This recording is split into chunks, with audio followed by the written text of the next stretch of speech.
Hello, everyone. Welcome back to episode 115 of This Week at Shrouded.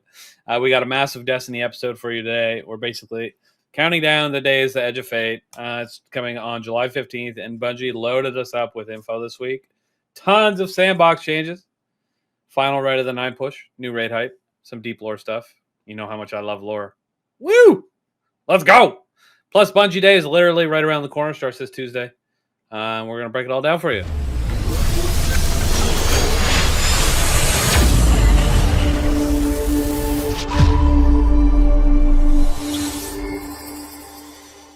I'm Ed Greener. I'm the host of This Week at Shrouded. And with me today, we have the amazing Mr. Wrecked.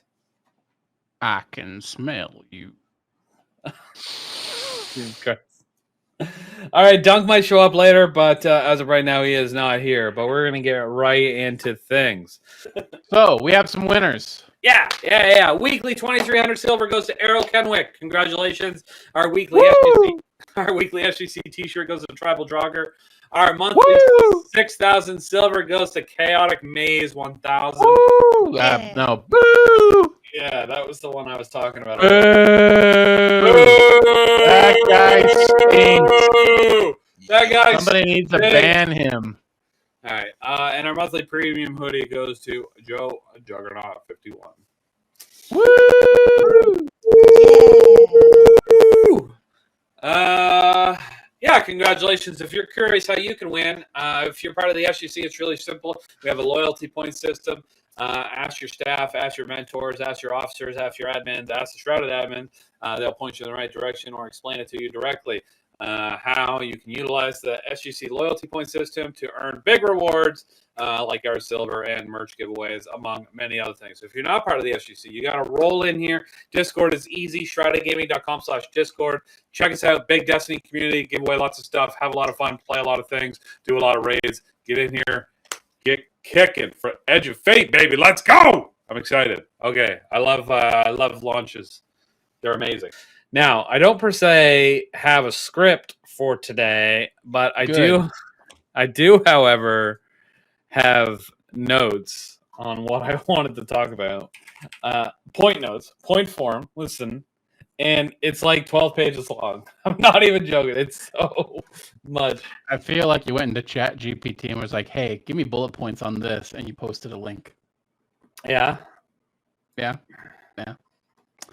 You having a script is not a bad thing. It's when you sound like you're reading a script that it's a bad thing. Yeah, well, I can't have a script and not sound like I'm not reading one. I am terrible. Anyway,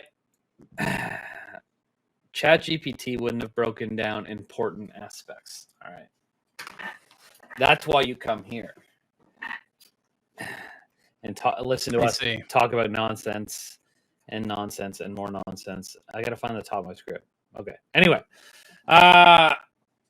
Did you happen to also have GPT give you the bullet points for the Dev Insights article?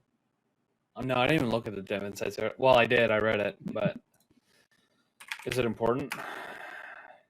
I mean, most of it's stuff we've covered. The only thing that I want to talk about is the very bottom paragraph. The earning the new gear. Like we've talked about what the different tiers are ad nauseum already. And you know what the changes are by tier. Like they show that they at least in the article show you like what a tier 1, tier 2, tier 3, tier 4, tier 5 weapon looks like in terms of perks. I think most everybody knew that already.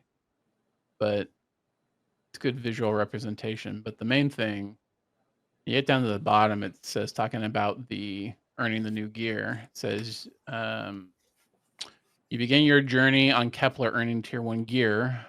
With a focus on gaining power, you'll earn new weapons and slowly begin to find occasional tier 2 gear as you unravel Kepler's mysteries. Upon completing major accomplishments or raising your seasonal power, you'll earn permanent upgrades to Kepler's reward tiers. So, what worries me about this is, suppose the only weapons getting the tier adjustment are the new Kepler weapons and nothing else in the game. Like, what if world drops don't have tiers? What if your Crucible loot doesn't have tiers? What if your Vanguard loot? No tiers. Your Trials loot? No tiers. They don't explicitly say that here. But it does make me worried that the only stuff that's going to get different tier versions of weapons is going to be specifically the new weapons from Kepler, and then going forward, like new weapons that are associated with whatever the content is for the release. So when Renegades comes out, whatever the new weapons are there, whatever the new armor is there, rather than anything else. I was under the impression that only tiered weapons drop from portal activities anyway. Yeah, but what if it's all just the Kepler weapons and not anything else? No. Surely Bungie's not that dumb. I don't know, man. No, they mentioned got me a raid little loot worried. has tiers. Well, Templaries. of course, raid loot is going to have its tiered stuff, but it's probably only going to be the new raid. Probably existing raids are not going to have tiered versions of their guns. You know how they did the red border thing, one at a time, for the raids as we moved away from Witch Queen? It's probably going to be like that. They're going to add tiered weapons as we go, and it's going to act like a refresh. I hope that this worry, it turns out to be unfounded, because if they don't roll out these new quality of life changes in this new tier system to all of the shit that you can get doing current activities, like just like last time we talked about the exotic armor not being brought forward, it smacks of a incomplete system being pushed out. Like, it's gonna be really annoying if I start doing harder level stuff and I'm locked to getting the same guns over and over again. Like, once I get a god roll of whatever Kepler weapon it is that I want, am I going to want a tier 5 version of it that's got bullshit on it? It's going to be even more infuriating just auto-deleting shit rolls of tier 5 guns when I've got a better, like, perk roll, already. My vault's going to get worse because I'm going to have shitty tier 5 loot, and I'm not going to be able to delete it because it's tier 5. Yeah, well. Oh, I can't wait. I really want to give Bungie the benefit of the doubt that they're not going to do something boneheaded like what I'm suggesting, but this is Bungie we're talking about, and they have done a lot of boneheaded shit with loot in recent years. So I am preparing myself for disappointment here. All right. Well, that's exciting. Well, I guess we're going to have to wait and see, unless they come out and specifically say it at some point somewhere, written some down.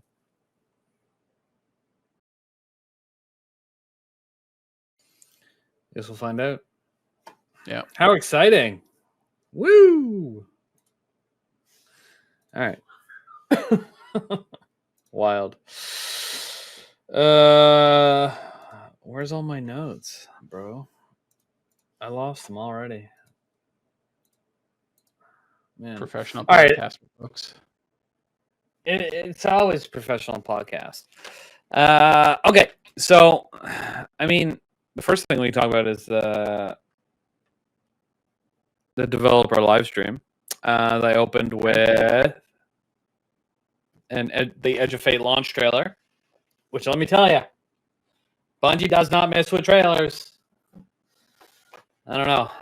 No matter what, it always feels so good to watch it, and it gives us some cool stuff. I mean, okay, there's one thing I got to talk about content creators right now. Okay, that's really annoying. So they're all like you have no idea how many TikToks I've seen that were like, I called it. What's the guy's name? The new character? Lodi is from the 1960s. No fucking shit, bro. Like, we all knew that the second he walked onto the screen. Okay? When you saw the clocks going backward, maybe not the 1960s, but I suspected he was from around our time. And from Chicago, our time. I don't know. Was that not just a common conception? They're all acting like they made the biggest prediction in the history of the world. They Am I said he was crazy? from the past already, and they are already visual cues in past media to suggest that's what was going on. So I don't know why anybody thinks they're making any kind of call-outs when we've had this information forever. I've seen like 3 TikToks about it from well-known that was like, "Oh, told you, called it, yeah, oh," and I'm just like, "What?" Well, I mean, I those are didn't know just they people made. playing a TikTok game, man. Just what you do. I fuck. No wonder I don't get any views. Anyway, I don't know. I thought it was obvious right from like the get go. He's wearing the way he walks out with his fucking haircut and the way he talks and his little glasses. Like, does anybody else wear glasses in Destiny? Pretty sure no one does. They all have perfect vision.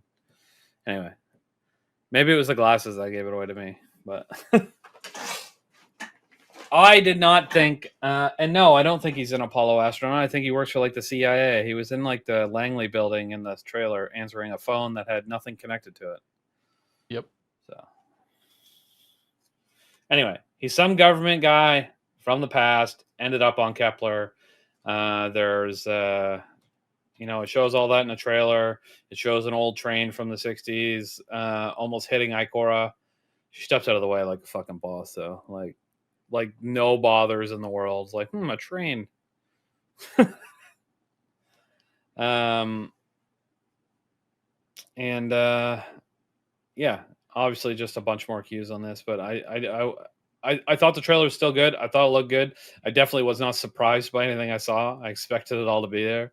So I guess a little call out to anybody who thinks that they, cracked the code 3 weeks ago. Like the second we saw the first trailer we saw the first trailer with the weird time shit. Then we saw Lodi during the first developer live stream or launch, whatever it was. I was like, oh yeah, that dude's from the past 100%. But I thought we all just collectively agreed on that back then. We didn't all just learn it on Tuesday. I want to be clear for anybody who thinks they're special. Anyway, all right. I'm just being rude now. How did you enjoy the live stream? I was quite busy. I worked that day. I did watch it, but it was kind of off on my side computer. I know they did go over a lot of, I don't know. I've been following it a lot, reading all the twids. Like, I feel like every time they talk, we don't get like a lot of information because we know most of it already. However, what I did enjoy hearing about was that guy talking about. He was really quick, but he talked about the epic raid that comes out afterwards, and how it's not just simple shit added to the current raid. And the raid we're going to get with Edge of Fate is a complete raid. The epic raid is just more expanding on it. Because I was a little bit worried that they might go when they'd mentioned expanding on the raids, that they might go the World of Warcraft route where, they launch the first 4 encounters of a raid, and then every month they add a new encounter with more lore until you eventually get to the end and finish it. Because that does work well in that context, but I don't think Destiny players would go for something like that. I think they'd lose their goddamn mind. Why are you time getting the content, Ma? So I do think this is going to go more along the lines of the raid layers did, but actually feel connected to the story of the raid, whereas the raid layers didn't. They were completely separate, different entrances, different everything. I feel like the way they're talking about it, it's going to be a little bit more connected. In fact, you may go into the same place and there's different routes maybe, or something like that. Would be cool. Anyway, we'll find out. Exact reason. Oh, I'm not supposed to reach out. Shit. Can't help Nobody cares. Do what you want. I'm triggered. Nobody cares. Nobody cares. Do what you want. All right. Somebody said this was the exact reason I quit Final Fantasy 14 time gated raids. That's what you get with MMOs and storytelling, though. I think it works in that instance where it doesn't work so much in an instance like Bungie. I would feel like raiding in World of Warcraft is like, it's not just go get a couple friends together to go do a raid. It's like go get a dozen friends together or 20 friends together and go do the raid. Whereas Destiny is like, just get 6 people. Feel like the lower body count would make that kind of format easier to organize and get through as a player perspective. Destiny players might not go for it because Destiny players seem to be instant gratification people, but I feel like it would be organizationally easier to make that long form content happen personally. Yeah, maybe. And it's a good point because even like raids in Destiny are if you look at a difficulty scale when it comes to raids in MMOs or anything, like Destiny's a 1 out of 10 in compared to any well, let's scratch that. Raids have gotten easier because even MMOs are now catering to casuals with like raid LFGs and stuff. But the last time I raided in an MMO, I can assure you that it's more on a scale of like 8 or 9 out of 10. And if you tried to compare Destiny's raids to that, they'd be a 1 out of 10 every time, even Salvation's Edge. Like, it would take us months to figure out the exact, well, maybe we were just bad, but the exact way to do each boss and get through it. And then we would slowly be able to progress and progress and progress. There'd be some weeks we'd be stuck on the same boss for like 3 weeks. We couldn't get past them. That's funny considering WoW raids are 99% just don't step on the glowing shit on the floor. And then knowing where the glowing shit is going to be coming from, right? So you can be prepared to move out of the way. Yes, but also that's what elitists would say about the game specifically. There's a lot more, maybe not anymore, but there was a lot more to raids. Like I'm thinking about like some of the bosses, you have to have them turn the right way at the right time, or the attack that does it will just like wipe the entire team. The tank will get stacks, and you got to switch back and forth between tanks, and you got to at the right time and make sure that the boss isn't looking in the right way. And then there's going to be ads that you have to kite while still doing damage because you have a damage check. Like there's a lot more to just don't stand in the fire. But wow, I think the mechanics in MMO, like traditional MMO raids, are a lot more transparent than mechanics in a Destiny raid. I think you don't have to spend nearly as much time trying to figure them out. You have to spend a lot more time making sure your weakest links in your 20-man group aren't fucking it up for everybody, right? Because the thing that the WoW raids in particular have is that one person can fuck it up for the whole team. If they mess up their piece, they can just fucking chain reaction everybody dying. Yeah, that's true. I think Destiny mechanics are a lot more opaque in their raids than those other things. I mean, once you learn them, they're not difficult, obviously, but I think they can be a lot harder to figure out. They're more forgiving to fuck up, though. That's true. That's true. Like, I assume that's by design because of the fewer number of people, right? But if a tank dies in World of Warcraft, like there's almost no coming back from that. If a healer dies, there's almost no coming back from that. That type of stuff. If a boring old DPS dies, then it's whatever. Hopefully, we can still hit the DPS check because there's DPS checks on every fucking boss. Like, you hear that, DPS players? You're fucking boring. There's 1,000 of you just wanting to do damage, not wanting to do anything that linchpins the group, especially not healing. Oh, Tribal, I miss WoW all the time. It's too big a time investment. It's like, how much you play Destiny, like multiply that by 10 to even get anything done in World of Warcraft. Well, at least back in the day. I keep talking like I know what the game is like now. From what I understand, it's been they've made significant changes to cater to the casual fan base over the last 10 years. So anyway. I played the first 3 weeks of Cataclysms there, and then I moved. Then I stopped playing. So that was the last time. I was so excited for that too. It's so weird how that works, eh? Like we had the same game since 2003, and then they're releasing this expansion that changes like the entire map. And this is a big game, and everybody's stoked. They're like, "Oh my god, that's so cool! You're gonna be able to fly in Azeroth now, all this stuff." And then I played it for 3 weeks and just gave up. Anyway, let's move on. I don't know what we got. We were talking about what we thought about the live stream. Yeah. Okay. All right. So they did. They talked about the campaign structure a little bit, the unlockable world tiers. I'm not talking about the content. I'm talking about, did you enjoy the quality of this live stream? Oh, I'm sorry. Yeah, I thought we were done with that. I think I said. Oh no, I didn't say. I didn't. All I said was I feel like they keep talking about things we already know. But and then I talked about, I enjoyed hearing that little tidbit about the raid. The other stuff, yeah, I mean, it was fine. It was more information on stuff that I feel like we knew,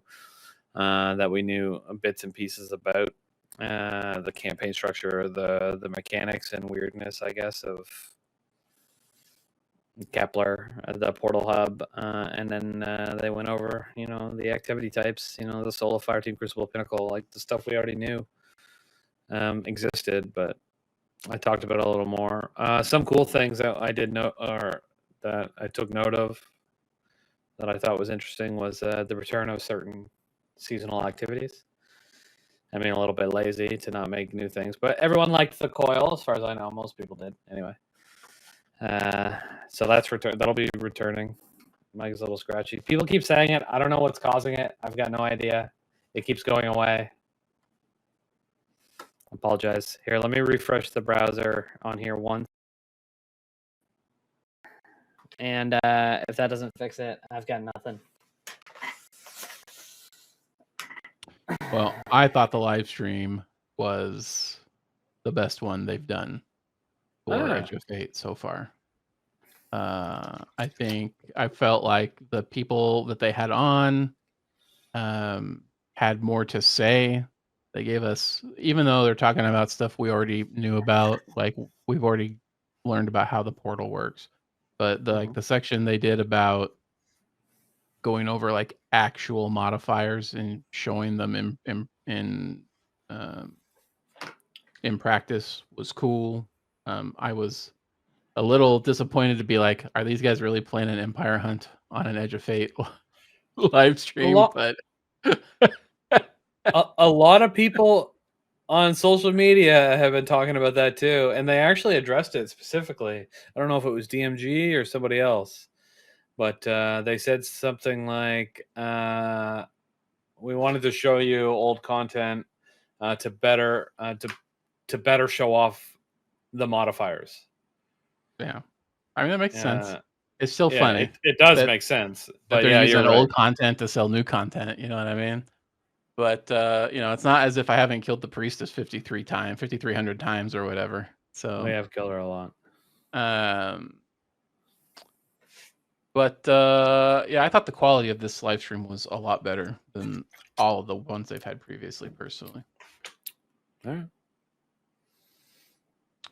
I do think the ball mechanic, the lightning ball mechanic, is still kind of silly, but whatever. It looks kind of slow. I don't know. Not even exciting. Like you're a little ball of electricity that just has some sparks coming out of you. It's not like when Samus turns into a ball. Samus is actually a ball, a physical object that's actually rolling around on your screen like a ball. That's interesting. Turning it into a lightning streak that your little sprite or whatever doesn't change. There's no animations to it. There's a little holo trail that comes off of you and some lightning that flashes around you. It's it's like the most boring version of this mechanic they could have implemented. Yeah, no, I get it. I do think things like that come across slower than they feel when you're actually playing them. That's possible. The only reason, well, I don't know. It might be. I might be wrong, but that's just my. I've definitely looked at videos and go, "Wow, that looks pretty slow," and then got my actual hands on it, and we're like, "Oh, okay, never mind." So either they sped it up, or every single time, or it feels faster. Just because Devil keeps mentioning, I forgot to mention the winners, so I'm going to do that now. Damn it, Devil! We were having a conversation, and you interrupted the conversation. I'll edit this to be at the start. Maybe. Depends if I'm feeling spicy. But why don't you just add it to the end so it'll be easier to go find, isolate, and sort out? Oh, that makes way more sense. All right. Yeah, it does. Devil can wait. Alrighty, back to our conversation. Anyway, yeah, okay. Live stream good. Yeah, live stream is good. And just to touch on the Matter Ball or whatever it is, I like all those little things that are weird to me. Like they actually showed off like the little stasis move shit around to get to different play. I thought that's like just put the platforms there, man, and we'll just jump over. Like why do we have to move them?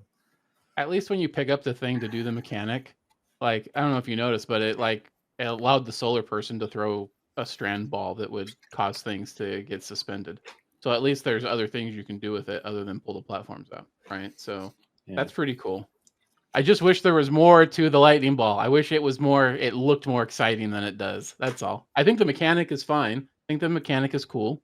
Changing shapes, interesting. Using different shapes to go through different parts of a map. That's been a part of games for a long time. I think it's fine. I just want it to be more visually exciting. That's all. That's all. Fair. Okay. So back to the overall thing, right at the beginning, we get the launch trailer. It was great. They talked about, the campaign structure and the unlockable world tier difficulties after you beat it. Dialing up the challenge, plus finishing the campaign, unlock side quests, a la, Fell Shape, Witch Queen, all that stuff. So that's nice. I think that's pretty important. Yep. The new mechanics, I guess the Matter Balls. There is something they called Matter Ball Banes. Yeah. I got no idea what that is. Well, there are some Bane types that are going to be unique to Kepler and the activities you do on Kepler. All right. 3-player activities tied to abilities you unlock on Kepler. New powers, all that stuff we talked about. They showed it off a bunch. That Kepler is full of secrets. They talked about that a lot. I don't know if they really showed anything. If they did, it wasn't super crazy. And then the fungus that's everywhere. I don't know if that's important. Probably. Oh, did you see the new armor stuff that's been floating around? I did see some photos of that. I didn't grab any today though. There's the Vex armor that they showed. They showed a couple pieces of like activity armor, and then they showed, I think Bungie leaks. Sorry, Bungie. Had the seasonal armor. Yeah, Bungie. It's Bungie leaks first post. This armor with all the Kepler like vines on it. I said I was only gonna have one negative thing to say today, but this particular armor is a low poly mess, at least in the images that we have of it, which could be because of the image quality, but the textures on the vines and stuff that are on the armor, it's got some of that quote Bungie charm on it that you see every once in a while on an armor, where one of the lines on your armor will be like, everything will be nice and crisp, except this one line will be nothing but these obvious giant ass pixels, because it's got some kind of little low res section right on your shoulder or some shit. Yeah, to be fair, it does look like the images are pretty low res, but at the same time, I think you could be right. Yeah, especially on that Warlock. Yeah, the Warlock armor is the worst in particular. It's not even the stuff that's on the edges. It's the stuff that's right in the middle of the massive vines. It looks like just a blob of blur. No, I get it. It looks like there's no texture to it whatsoever. It's like they forgot to bump map it. Hopefully it's bad image quality. Yeah, because even those spikes look like they're not. Surely those actually come out of the chest. They almost look flat in this image. We'll see. Hopefully it's better. Hopefully it's better. Anyway, yes, they talked about the portal, how old activities would be coming back. So we got Onslaught, we got Coil. Those are the two that they confirmed. Loads of modifiers you can stack on them. They talked about the whole activity framework, solo ops, fire team ops, crucible ops, pinnacle ops, dedicated section for exotic missions. And they talked about guardian ranks being reworked. And Milo, what is his name? Mr. Raffle Waffles. Yeah, that guy. Is his real name Milo? Did I just make that up? Yeah. Okay. I was like, wait a minute. That's wrong. That's Milo. Okay. All right. He made a good point on Twitter. He said, please, for the love of God, don't take away our loadout slots. If you put us back to, because they said they're taking everyone back and putting them at level 2. That I don't care about. Whatever. If it's a better grind to 11, then you can do whatever the fuck you want to me. And it's going to be directly tied to the portal system. I don't know what that's going to look like. We'll wait and see. But yes, please. Not for me specifically, but definitely. There's a lot of people that use that. They use every single one of them. And I'm sure it's easier for them not to have to overwrite them every single time. Because you lose like half of them, I think. We only started with like 6. Now we have like 10, right? Or 12. Yeah. Yep. So that's a good point. It's kind of booty that they were ever locked behind guardian ranks to begin with, honestly. I think that was a complaint at one point. So hopefully they listen. Hopefully they already listened. And if they didn't already listen, hopefully they saw that tweet. Because he is their golden boy right now. So hopefully they're paying attention to him.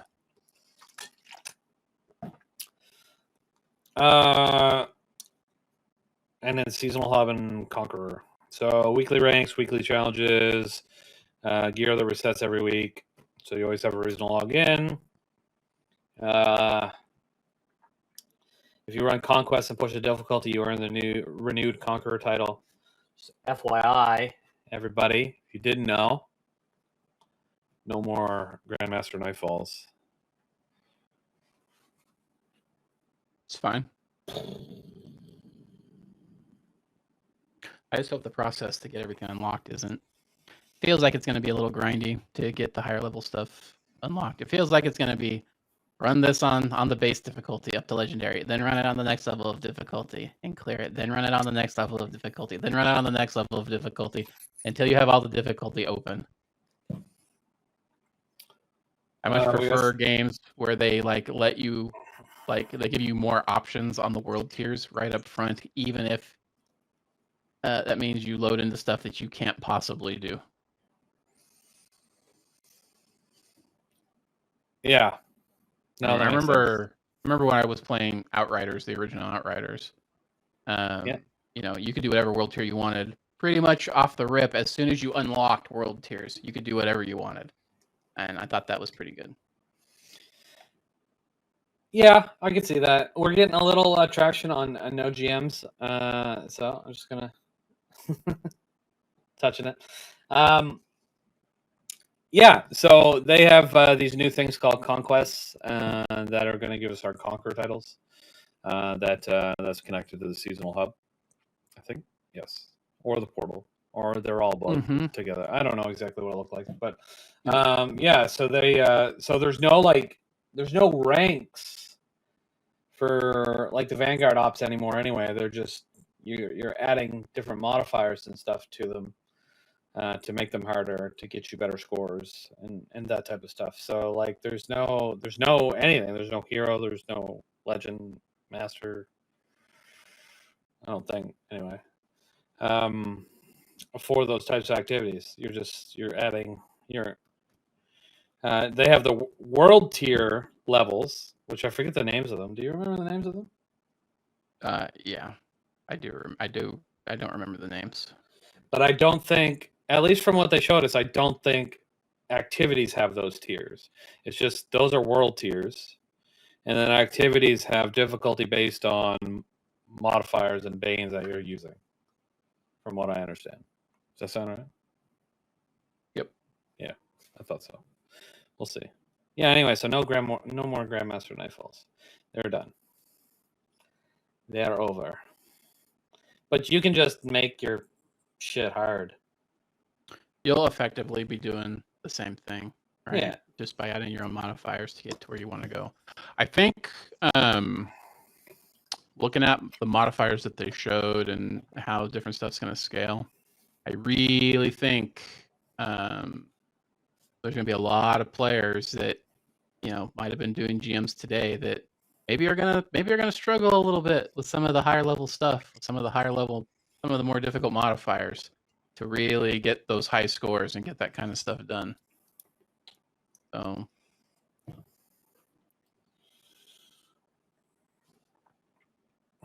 where do those weapons go? Your guess is as good as mine. They'll be added to something on the portal, probably. But they talk about the seasonal hub where it has ranks, daily, and weekly challenges, and the gear resets every week. So there's likely going to be gear that you can purchase or get obtained somehow by completing challenges or whatever every week from this seasonal hub. And that may start including some of the old, Nightfall weapons, world weapons, tons of weapons from every time, place, and other thing. as long as they have tiers, that's all I care about. Yeah, they better. I think if it's going to be in the seasonal hub and the portal and stuff, that all that stuff's going to have tiers. Yeah. I don't know exactly how it's going to work, but it's going to work. So that's I didn't write anything else down about what they went over on. Now you covered it all. On that shit. So I think it's all good. I like it. I like being able to modify things the way I want to get to the difficulty level that I want. I like that people that are willing to put themselves through more bullshit get more and better loot. I think that's good.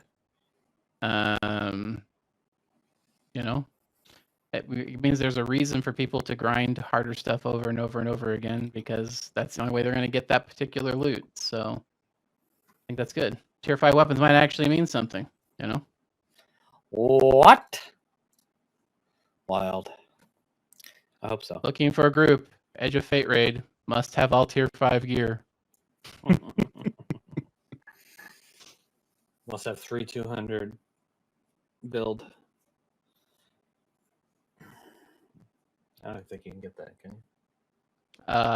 It's like 585 or something. Yeah, I don't think you can get 3. I think you get 2. Okay, so that makes sense. All tier 5 weapons and 3 stat 300 build. You got to make it impossible, right? Must have 5 tier 5 weapons and 200 weapons, 200 super build, which should technically be impossible because you can't get weapons and super on the same armor anywhere. So yeah, there's some people complaining about the lack of building the way you want. That's valid. I mean, all they're doing is Bungie has more time to feed out more different armor archetypes. I'm sure when Renegades drops, there's going to be us all excited. There's going to be a weapons and super build, and everyone's there's going to be 1 or 2 more armor archetypes with combinations we don't currently have. Probably. Yeah, I would expect. Yeah. Unless they're stupid and don't want free money. All right. So next point, right of the 9. So they're wrapping that up. So they've got a bunch of stuff going on. They're adding Daybreak modifier. That's where your abilities recharge very quickly. In Explore mode version. So I don't know. It said if you want to farm, that's probably going to be the best way to do it. Obviously, I don't know. You can't even farm the good stuff in there, can you? Explore mode. Not the weapons, but you can farm the Ingrams. The non-area Ingrams. Yeah, I suppose. Well, not farming the Ingrams, but the currency to buy the Ingrams, right? Yeah. If you want to, yeah, okay. The extra loot in the non-area system. So if you didn't know, they're doing non-area Ingrams. You buy them with the manifolds, and then you can get 20. You can get 20 total. Yeah. And there's like 30 cosmetics. Something like that. Yeah. That you can get in total.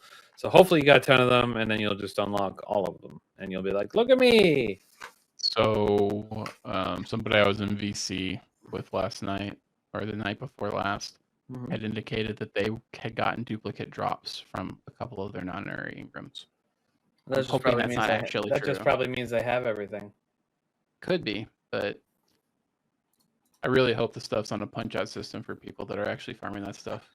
I've gotten like 6 of them, and they were all different, but there's nothing on that list that I don't have, so it's whatever.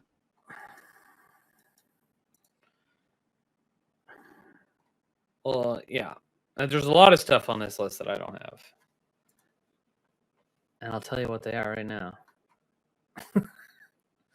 Okay, so I got Kingmaker, Winged Wolf, Commanding Presence, Chair Pop, Spring Showers, Ashen Icon, a Sour Taste, Galloping Knight, Shank Shell, Whisper Sweet Nothings, Patty Cake, Drop Pod Shell, Sails of Osiris, War Set, Arrival, Cabal, Shield Breaker, Skitter Scare, the Bronco, and the SK1 Multi Rover. What I don't have is the Heartfelt Union, which I want. Simulation Shell, don't care. Roach, VGH, don't give a shit. Dawn of Invention, don't care. Fist of Fury, don't care. Patient Zero, I'll take that. Dead Man's Revenge, I was really surprised I didn't have that, but I'll take it. Iron Severance, don't care. Soul Piercer, don't care. Ardent Adoration, don't care. Taking Flight, don't care. Ira's Grace, don't care. Wolven Shell, that looks cool. Cowbell, yeah, I'll take Cowbell. All right, so far we want Heartfelt Union, Cowbell, and Dead Man's Revenge. One Terrible Scream, Golden Age Dropkick. I bet that looks as good as the image that I'm staring at right now looks. I'll take that. All 4 Barrels, Atropos, Crimson Shell, and Ariana's Vengeance. Yeah, I don't need any of those. But how many is that? 1, 2, 3, 4, 5, 6, 7, 28. 29, 30, 31, 32, 33, 34, 35, 36, 37, 38, 39, 40. I guess that makes sense. 40. So you can get 20 out of 40. If you've got none of these, you're only going to get half of them. You don't get to pick which ones. So, and that is if they're on a punch-out system, which we cannot confirm. But if you get 2 twice, let us know. Or if you've gotten it, let us know in the comments below. If you've gotten two of these through the non-area Ingrams and you don't have all of them, it's important that you don't have all of them. If you want to check if you've got them all, you can go to a website called seccy.dev/non-ary, NONARY. You punch in your Bungie name, and it'll tell you exactly which ones you have and which ones you don't have. And bookmark that space, because at the top of the page, there's a tab that says G2G emblems. And they've changed them for the Bungie Day emblems. So you're going to be able to take a look at which ones you have and which ones you don't. Coming up, we're going to be talking about Bungie Day shortly. So. Okay. All right. So I know that was a lot of information we didn't really need. But I said it anyway. All right. So non-area, you can get them, once I said, by spending the non-area manifolds. I forget how much exactly they are. They're not super expensive. 350. You should be able to get 20 of them pretty efficiently. I mean, you're getting 7 of them or whatever just from logging in every day, right? Yeah. Okay. Then you only got to buy 13. Well, that's the last week, right? I think. Or is it the last 2 weeks? Does it start next week? Oh, wait. There's only... Well, shit. After this Tuesday, there's only a week left. Fuck me. Yeah. Right. That's wild. All right. Honorary. They have fan favorite cosmetics inside. I don't agree with all those being fan favorite, but some of them are. Emissary is also selling exotic. Oh, wait, hold on. The Zur and the Emissary are both selling exotics. That'll be part of the featured gear on day one. No, okay, whatever. Yeah, they're both selling exotics. If you don't have them, they'll be everything they're selling will be featured gear during the new expansion, which means you get the bonus damage. Final right of the 9 calendar. Okay, so right now, Prophecy is featured dungeon with bonus rewards. Until July 15th, you can keep earning non-area engrams the usual way. Starting July 1st, which has already gone by, you'll be able to buy non-area engrams directly for 350 manifold. It said right there if I just waited 20 times. Starting July 8th, log in each day for free non-area. So starting on Tuesday after 2 o'clock or 1 o'clock Eastern. They call July 18th to 15th Lootapalooza. We've talked about this before, but it's enemies. Hold on. A sec. Where is it? Okay. All right. It says enemies in all dungeons will drop more currency and more weapons, and the final boss chests give even more loot if you've completed all the encounters. So you can't do checkpoints, but if you do all the encounters, you get extra loot.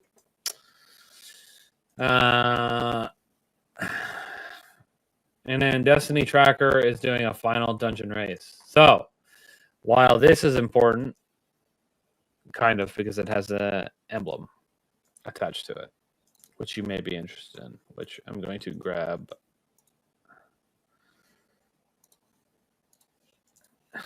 An image of, but then I'm going to explain to you what it is. All right, so they're doing from July 4th to 6th. There's a prophecy, speed run on prophecy on Eternity mode, and then July 11th to the 13th, speed to run Spire the Watcher, solo duo, or full fire team. You can win some stuff. I'm going to go to the website specifically. First place, 12,000 silver. Second place, 6,000 silver. Third place, 3,500 silver, and then 2,000, 15, 10, and 500, all the way down to 10th. I mean, it's going to be hard to get top 10, I would suspect. I wonder, does this include the entire team? Run prophecies must be done in Eternity mode.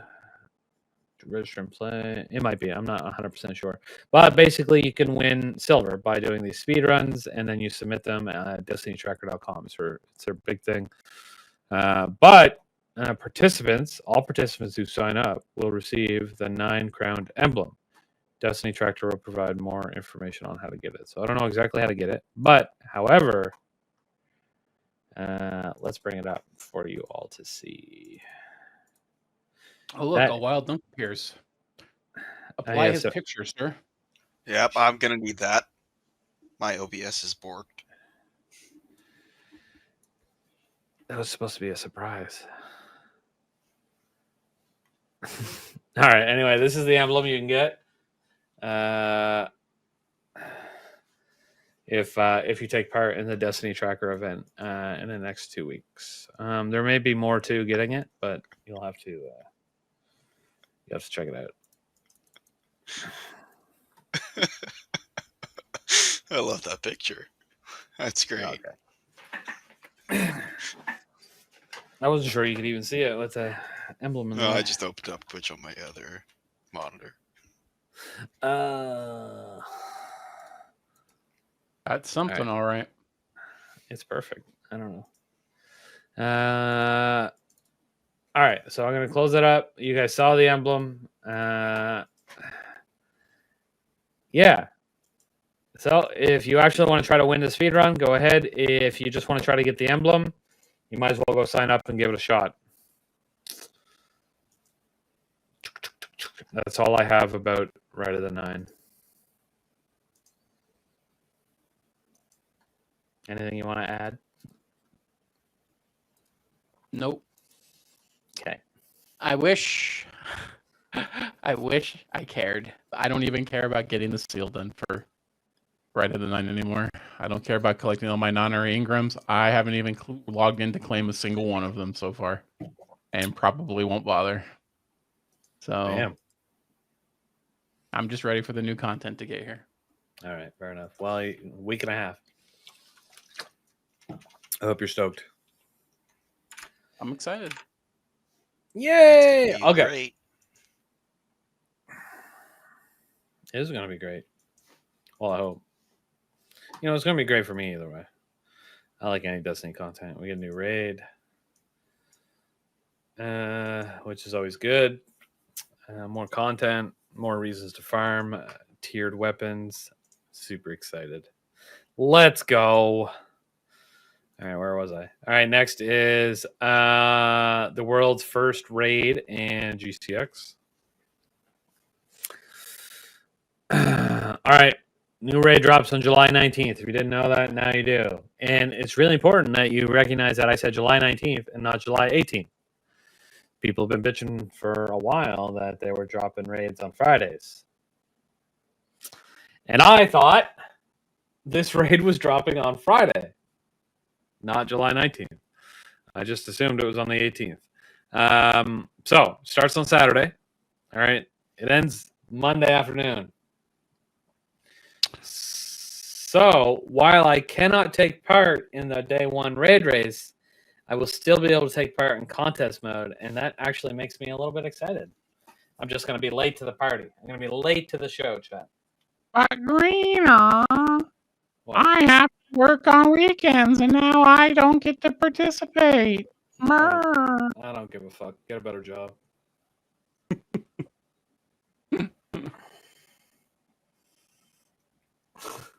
But in reality, I don't. Yeah, I don't care, actually. Everybody has to work at some point in their life. Do what I do. I took the whole Edge of Fate week off. You can't do that? Well, I don't know. Get a job that gives you vacation days. The only reason I can't participate is because I'm doing something in my personal life that I can't reschedule. No, I did not book the date, but it was booked long before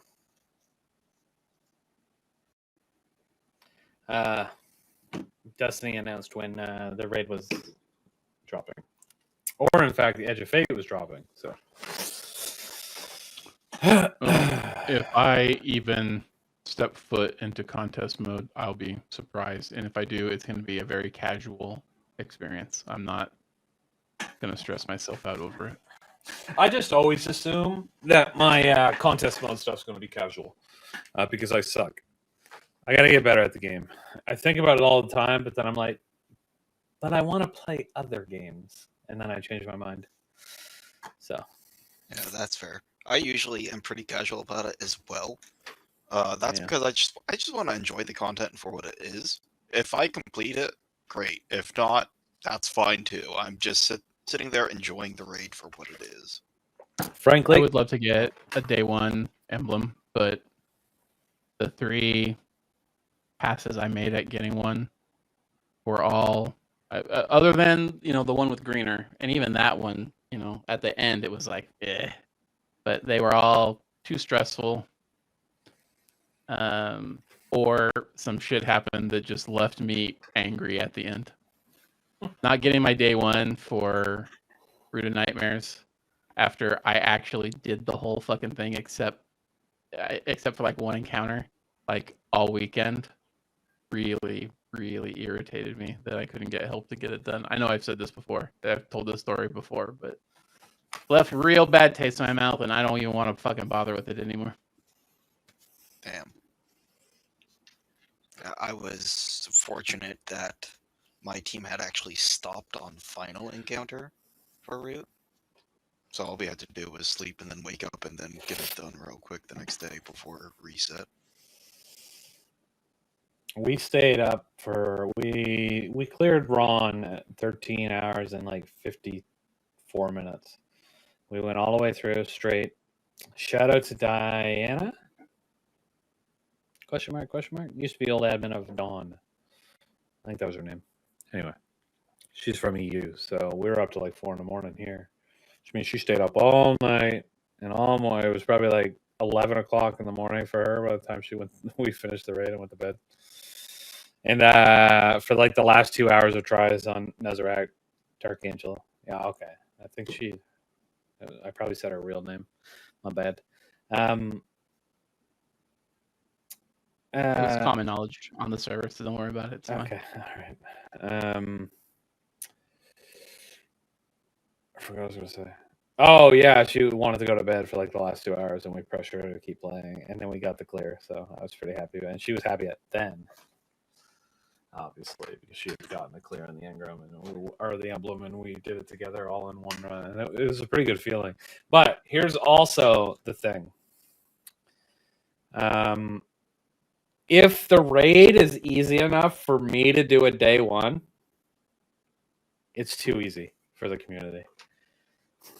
They're going to rage. Because you guys saw, Ron, how the community raged at how easy that contest mode was. Mm-hmm. Yep. So as much as I want an engram, or an emblem, sorry, a day one contest mode emblem, it's not worth getting a shitty raid. So bring us a good raid, Bungie. Make it nice and hard. Too hard for me to finish. I want an 18-hour world's first completion, and then like 8 other teams complete it without cheating. That's it. Throw 2 Verity encounters in there. Call it a day. There we go. There you go. Put them back to back too. Yeah, back to back. Or you know what you do is you put in an encounter that's as hard as Verity was, and then immediately after it, put like a reset mechanic that is really easy to trigger. And it just resets the raid.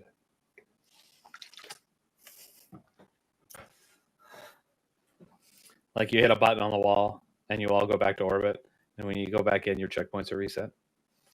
Oh, that'd be brutal. Greener just wants to watch the world burn. I do kind of want to watch the world. Wouldn't that be funny? You imagine how fucking mad everybody would be? You know what would be even funnier is if there would was just a wall of buttons, and every time 4 of like the 5 buttons will reset you back to. Actually, that's orbit. perfect because you said, or I was just about to say, only the first team would fall into its trap because the word would spread really quickly. But if it's you also do random. something that has to be triggered and it's randomized every time, but there is a way to figure out somewhere else in the raid which ones to push. That way you can do it normally later on in life. Oh, that's perfect. Yeah. I want to see people lose like 3 encounter progress on contest mode live. It would be awesome. They'd be so Why? bad. Rex like you fucking.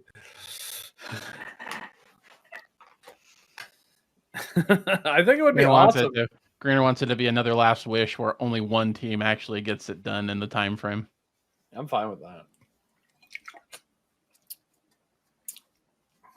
I think that's cool.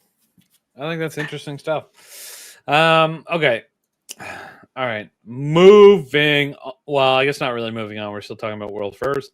They're hosting again like they did last time at Bungie HQ, CB Gray, Evan F. 1997.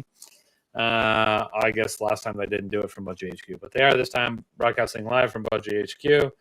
They're going to give details on the next TWID. The channels will follow, the full schedule, international hosts are bringing in, and how to earn the brand new Power Hues emblem just by tuning in. So I guess if you watch it, you get an emblem.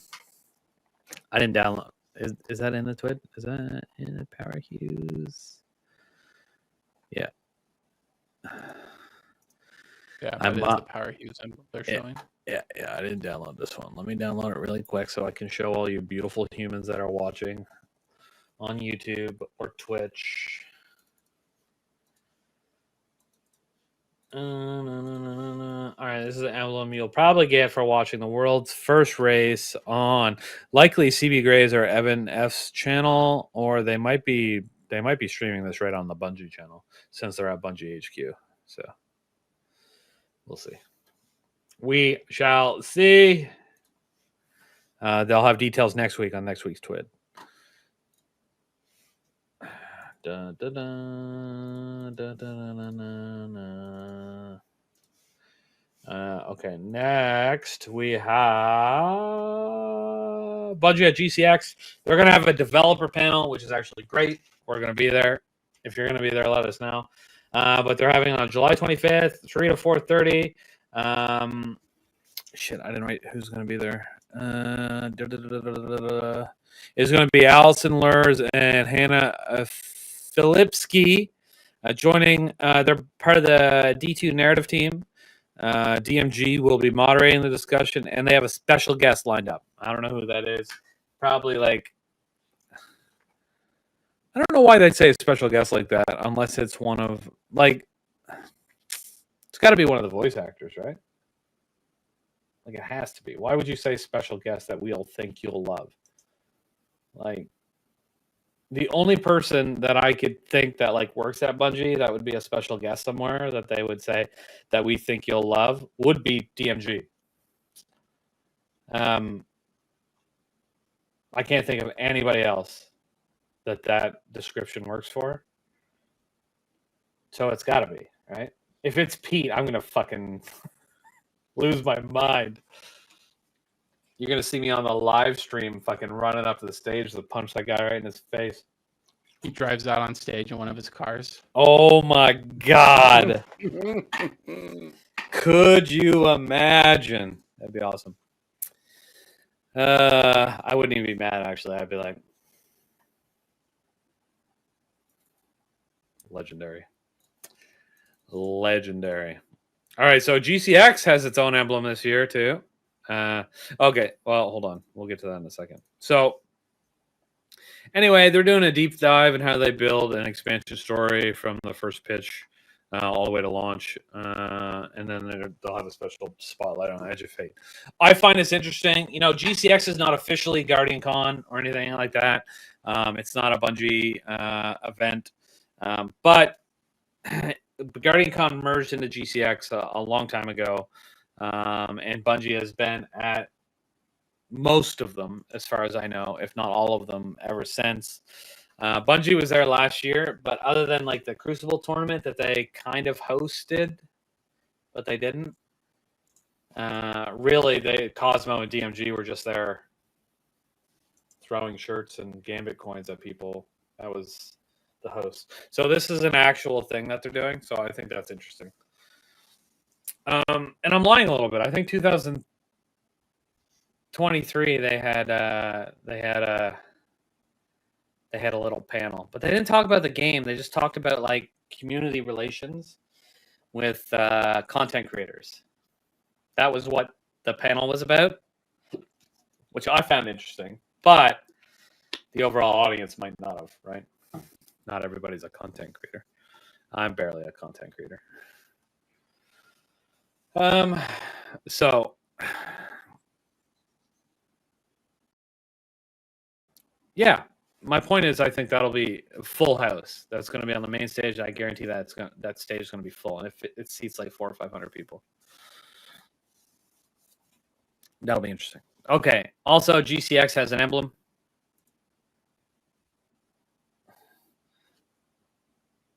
This says "Be right back." By the way, I don't know why I said that. You guys can all read. Anyway, whatever. It's an acronym. So they have an emblem that Rect read earlier, and he was saying that you're going to be able to donate to St. Jude's during like GCX does a marathon, like a charity marathon right before GCX, and maybe it runs through GCX. I'm not 100% sure. I think you can donate like, I don't know the exact amount. Rec did say $7. I don't see it written here anywhere, so just don't take my word for it. But and this is a cool emblem. It's like a fight stick. You know, you can see on the side it's got the joystick and the buttons that you press, like on an old, not old, but like the fight sticks that you can buy for fighting games. And then the GCX emblem, which I have a flag right here that I'm staring at all the time. Looks exactly like the GCX thing. So that's interesting. I'd show you, but I can't. My camera's on a tripod.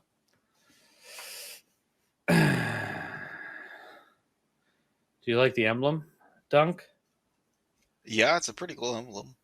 I like it. I think it's neat. Yeah. You going to GCX?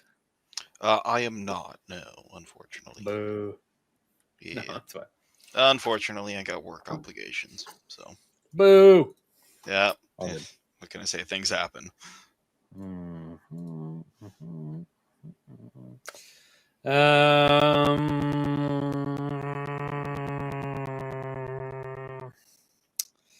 All right, next up, we got Kepler lore and the House of Exile.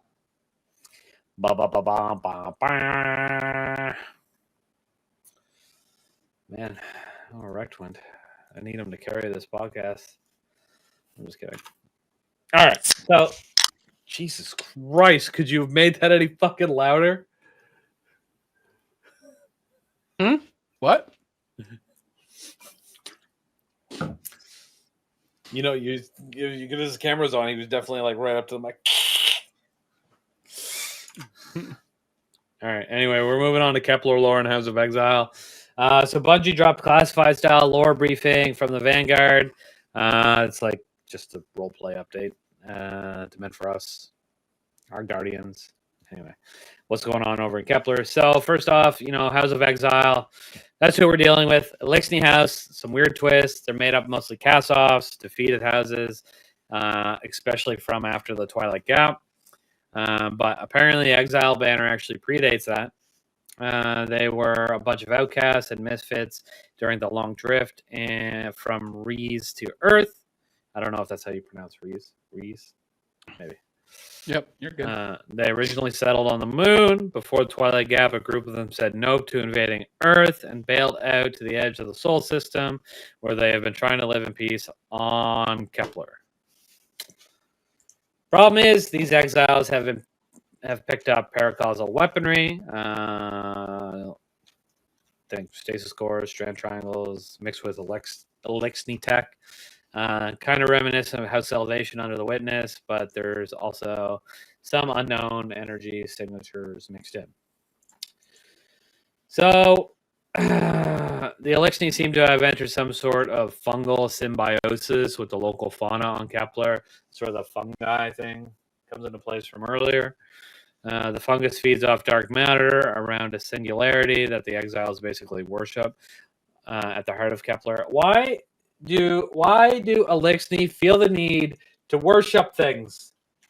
Stop it. Stop it. All right? I can worship this. Never mind. I can worship these nuts. Ha! Got him. Shoot, Nene. All right. So the size and style of the fungal growths on their armor or chitin actually determines their clout and respect within the house. So like their social systems are tied to it. The bigger your fungus, the more street cred you have. Hey, baby, I got a big old fungus here. I got a big old fungus ready to go. Anyway, so that's some lore about it. They've got, expect the standard Elixni stuff. Mines, traps, arc weapons, but also new strand spears and stasis screens. They react faster, shrug off pain, and are even telepathically receptive. I don't know. And they have jetpacks. Oh my god! Jetpacks. All right. Reports suggest that they weren't always hostile, and even at one point worked alongside the Ionian population on Kepler. So there's deep history there that might unravel more as we keep exploring Kepler's underground. I don't know why I said underground. I don't know if you go underground, but it says the heart of the planet, so I assume that's inside. Yeah, so keep your eyes glued to the lore tab of all your weapons and armor. Smile. Just don't. It doesn't matter. The lore is garbage. Don't waste your time. Just play the game. All right. So they closed the briefing by saying, we hope you're enjoying these short lore pieces. Karina doesn't give a fuck. More coming in the next few weeks. You know, I don't mind when they're short paragraphs and I don't have to read a fucking novel every time I get a new weapon. Yeah. Yeah, I bet you're fun and shit like Dungeons and Dragons. I don't give a fuck about your lore. Just let me roll dice and kill things. You know what? Dungeons and Dragons is designed for that stuff, though. A fucking first-person looter shooter where I just want to shoot aliens in the face is not. That's not what that like. Nobody downloads Destiny because they're like, "Woo, baby, let's go! Give me some lore." They don't. All right. Greener, we've been over this like 100 times. What? I enjoy the lore of Destiny. The lore of Destiny is what keeps me wrapped up in the game. There's a story there. You enjoy it now, but when you first download it, like bought the original Destiny, where you're like, lore, baby, let's go, give me this lore. Like that's not what brought you in. You know, in Destiny 1, I read every single Grimoire card. I collected all of them, and I actually went on. That's what I did when I was on break at work, or when I was getting ready to go to bed at night. I just bust out my Destiny app and read the lore cards. All right, you're just a loser, then. No, but that's not. You watched the trailer of Destiny, and you were like, "Whew, that's gonna." The lore in that game is gonna be crazy. The lore is literally what keeps me around. That's what keeps. He won't answer the question. You notice that he's like fucking Phil Spencer, chat. He's dodging. Did I start playing Destiny because of the lore, potentially? How do you know what lore is going to be in the game before you actually play one? My point is, you don't go to a first-person shooter, looter shooter game. You don't go into it going, the lore. You get sold on it by the gameplay, the concept, maybe the universe a bit. I don't know. I just don't care. You don't like the lore of Halo? No. You didn't get wrapped up in the lore of Halo? Oh my god, I'm so excited to be on this giant ring that's flooded by flood. Ironically, these little gooey creatures. I've got $100 Halo encyclopedia set on my bookshelf right now. Yeah, see, we're just built different. You want to know what has good lore? Want to know a game that I'm interested in lore? Bloodborne. Nah, that's a game that's got lore. Elden Ring. Now that's a game that's got good lore. You know what I mean? No. Ugh. Ugh. I can't. And the environmental storytelling in those games is incredible. Incredible. You don't just have to read some dumb fucking text on a screen. You can actually see it. Greener, I invite you to experience the environmental storytelling of these nuts, all right?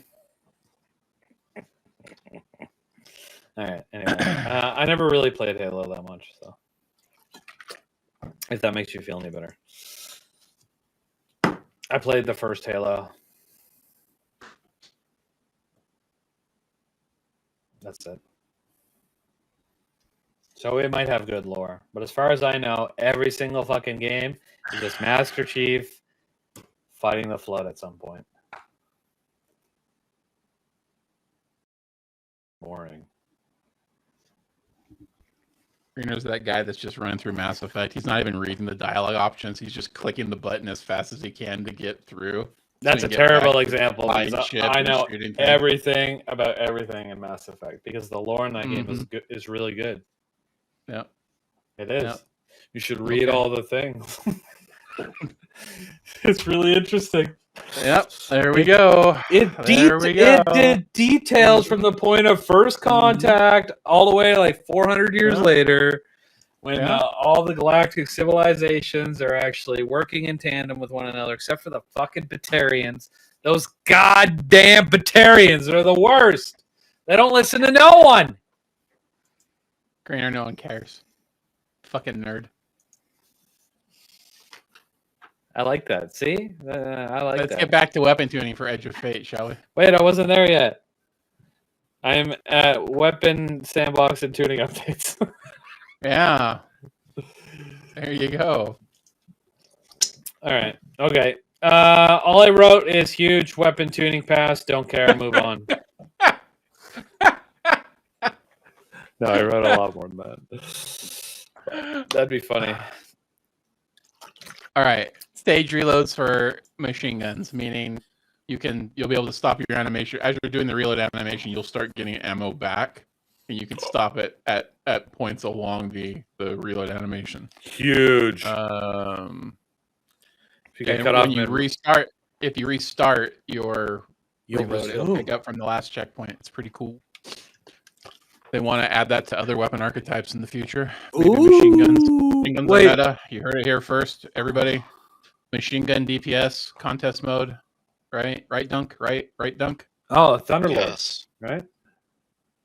No. Just any bait and switch machine gun, or any target lock machine gun. It'll be fine. Okay, hold on. I gotta ask though. Absolutely. I gotta ask.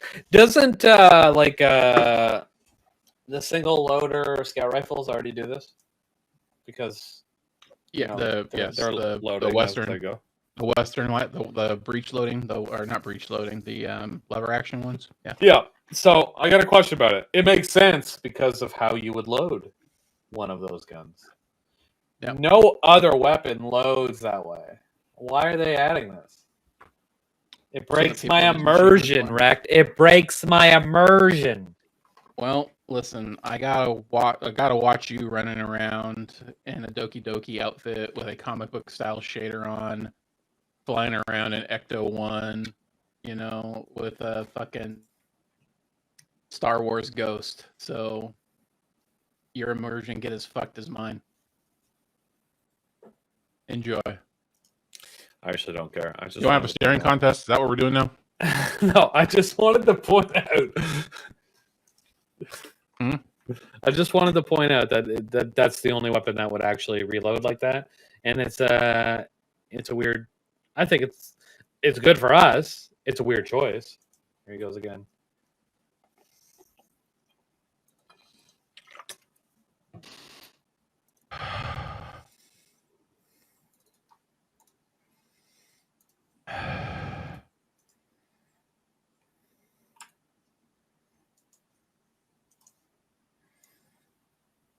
My butler messed it up.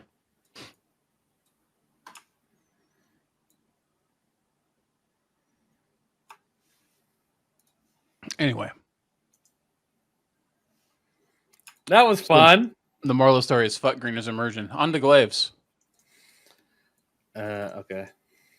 Hold on. Oh, shit. What did I have there? Okay. So apparently Glaives are overperforming, and they're making them harder to use at close range. Darn. It turns out projectiles, reworks, and heresy helped in general, but it made them more so clear close range PvP. So there's just didn't they just add them getting stronger? Yeah, but it was melee stuff at close range. Oh, like the shot stuff in general, the physical shots. Yeah, is that what you're saying? Okay. Okay. All right. Perk change. Reconstruction is going to be a lot better on rocket launchers. Woo! Because they're increasing the reload rate. So good. Yep. So ammo transfer per activation going from 10 to 25. Oh my god, chat! We Gucci. They're giving you a timer on paracausal affinity. I don't use paracausal affinity on a single gun, so I can't say if it's good or not. Dunk, do you have any thoughts? I don't use it. Does anyone know what does it do? Paracausal affinity, it gives you a damage bonus based off what other guns you're using.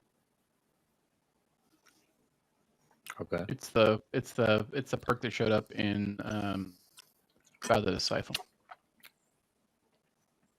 Really? Those are the first guns I was on. Yep. Jesus. All right. Kinetic tremors is going to be easier to proc on slower firing weapons. 9 instead of oh wait, hold on. Sorry, I jumped the gun. Not really. 9 instead of 12 on high impacts. Bow. You can keep going. Sorry.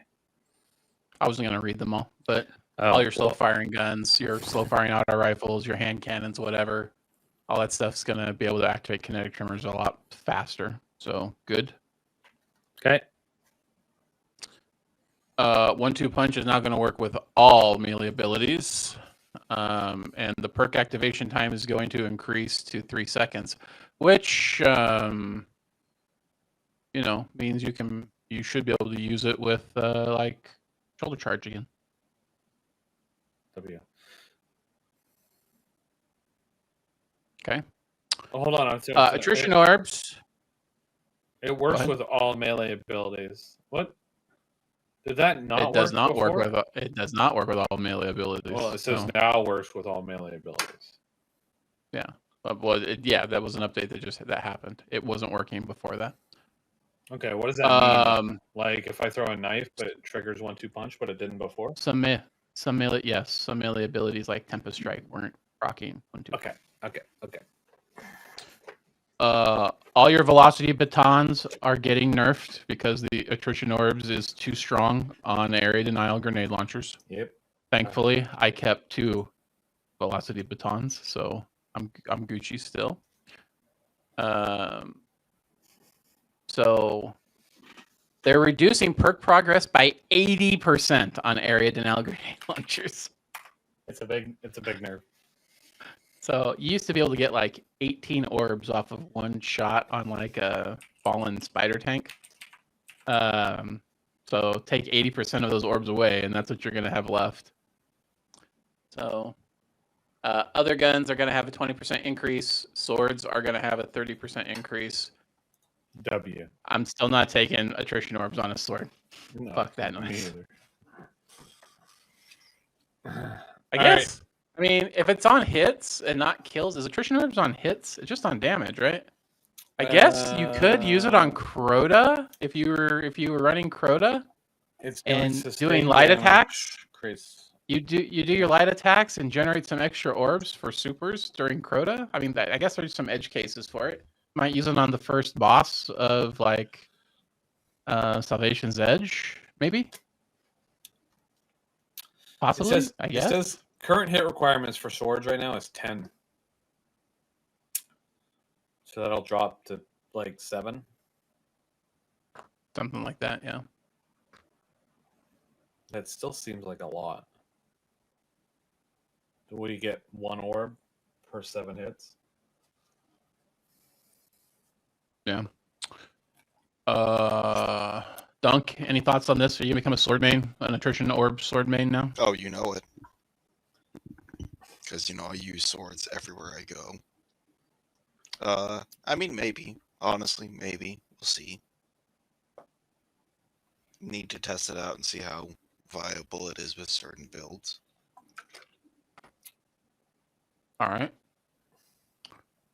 You see this Eager Edge thing? Yeah, so Eager Edge is no longer going to track as hard when you are not when you take a swing. Thank God. Yep.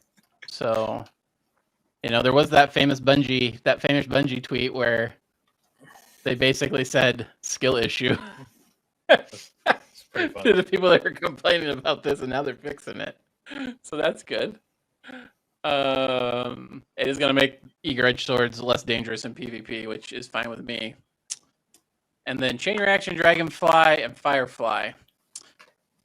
What was happening before is that if you had a Strand Rocket Launcher with Chain Reaction and Hatchling, you could get your Chain Reaction and your Hatchlings would spawn, and then your Hatchlings would kill things, but they would also proc the Chain Reaction perk. And so you'd have this massive group of exploding bugs running all over the place and clearing whole rooms. It was pretty cool. Bungie thought that was too much fun. So your Threadlings will no longer benefit from the Chain Reaction bonus. Furthermore, for Dragonfly, Firefly, Chain Reaction, they are normalizing damage for the secondary explosions across the board. So used to be that depending on your weapon's damage, weapons that had higher single shot damage, their Firefly, Dragonfly, Chain Reactions explosions would do a similar amount of extra damage compared to other guns. That's not going to be the case anymore because they're just normalizing it across the board.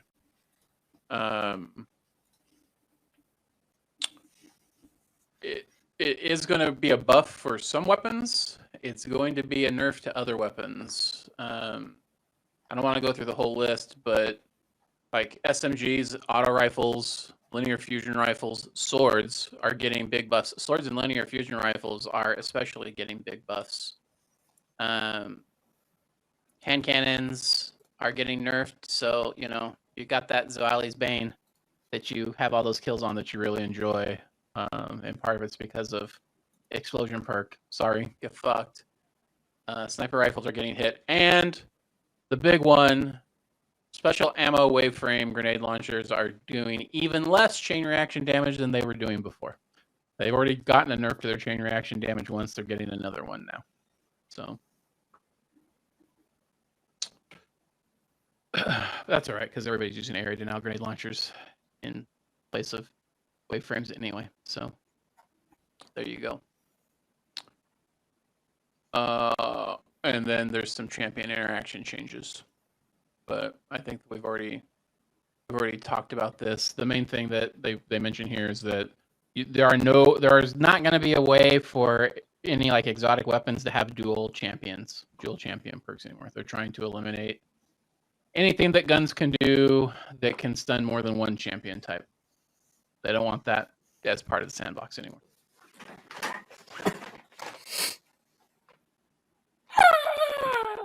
So there you go. I wonder how that's going to work with like Polaris Lance with Radiant and, you know, Scorch or whatever. We're going to find out, and it's going to be delightful. Can't wait. Okay. Woo! And then they're making a bunch of changes to a lot of the exotics that are... I see them too. Up. Vigilance Wing is going to give you last stand bonus in PvE. I don't know anybody who's running around with Vigi Wing in any content. Period. Anybody here a Vigi Wing enjoyer? Is that your main gun? Anyone? No. Okay. All right. That's what I thought. Hierarchy of Needs is getting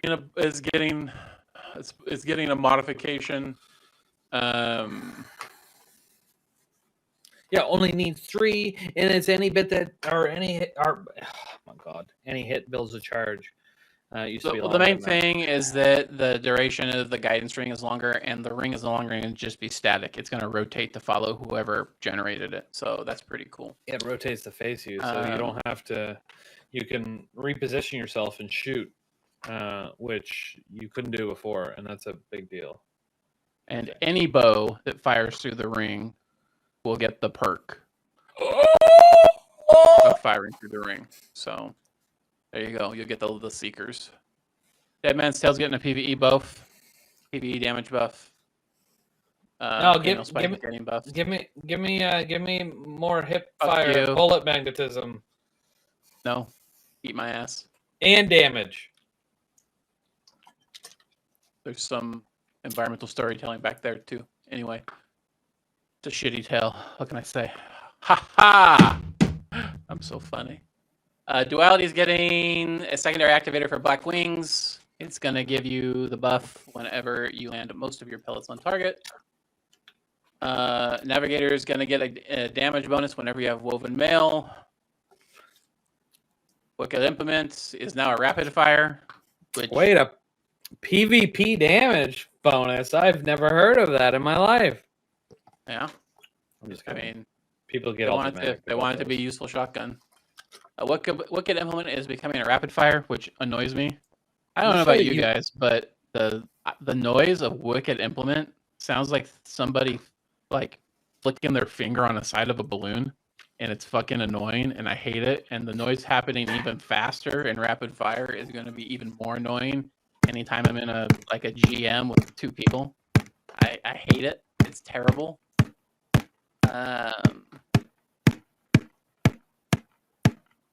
And it's introducing an anti-overload. So, congrats. I've just muted Greener. I've moved him to 0% on my version of Stream Together. So, I'm not hearing anything. Anyway, Warline Zero is getting some buffs, but who cares? Hill's Ruin's getting some buffs. That it's going to scorch more on hits. It's going to ignite on kill. Okay, great. It's going to generate fire sprites. That's cool. The beam is now behind a special reload. I guess that's fine. Tommy's matchbook is getting some modifications. There's going to be a sprint. It's going to be more obvious that you're on fire when you take damage from ignition trigger.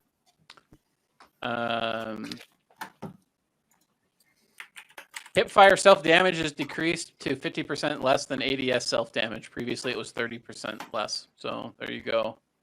A catalyst is removing the improved health regen. Now final blows with ignition trigger active are gonna grant cure ×1. This will probably have some implications in PvP. It's gonna be way easier to kill yourself in PvP and a lot more dangerous to hurt yourself because you won't heal as easily. Winter Bite's getting some buffs. I don't care because I'm not a Blave hipster. If somebody wants to read those, you're more than welcome to. And then they've made a bunch of changes to intrinsic anti-champions. So there you go. Can I talk now?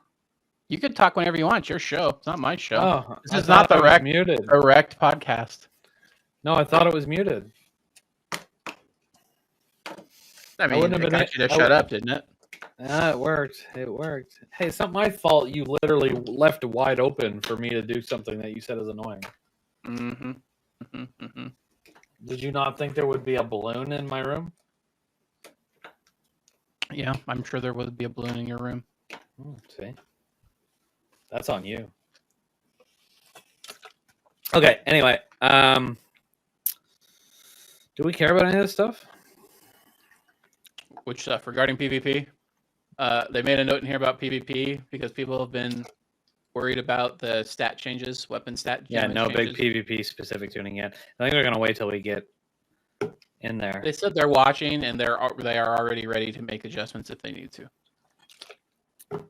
I think they don't have a big enough QA team to be able to do it, so they need to wait for us to get in there.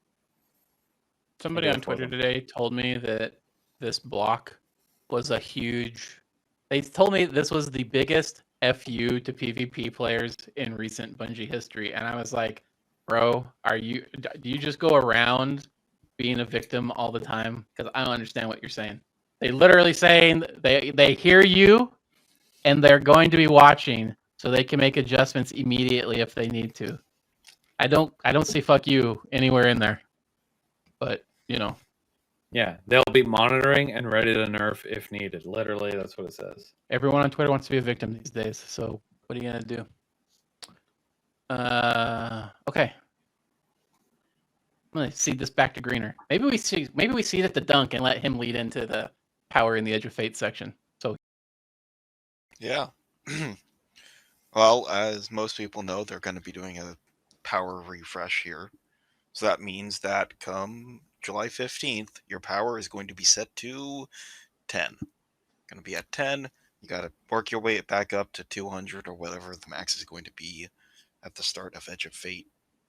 Soft cap's 200. Yeah, soft cap 200. The power cap is 200, actually, but you know, whatever.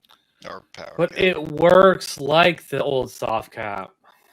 Sorry, you can just get it as you level. You don't need pinnacles and shit.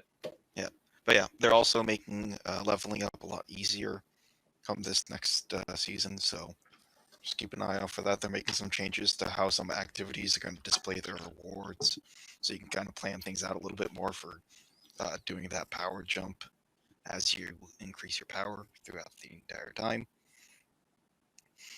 It does look like we're going to be getting our seasonal bonus power back as well, which is going to be interesting. Looks like we're getting, or at least in the screen cap here, we see up to 300 for our seasonal bonus power.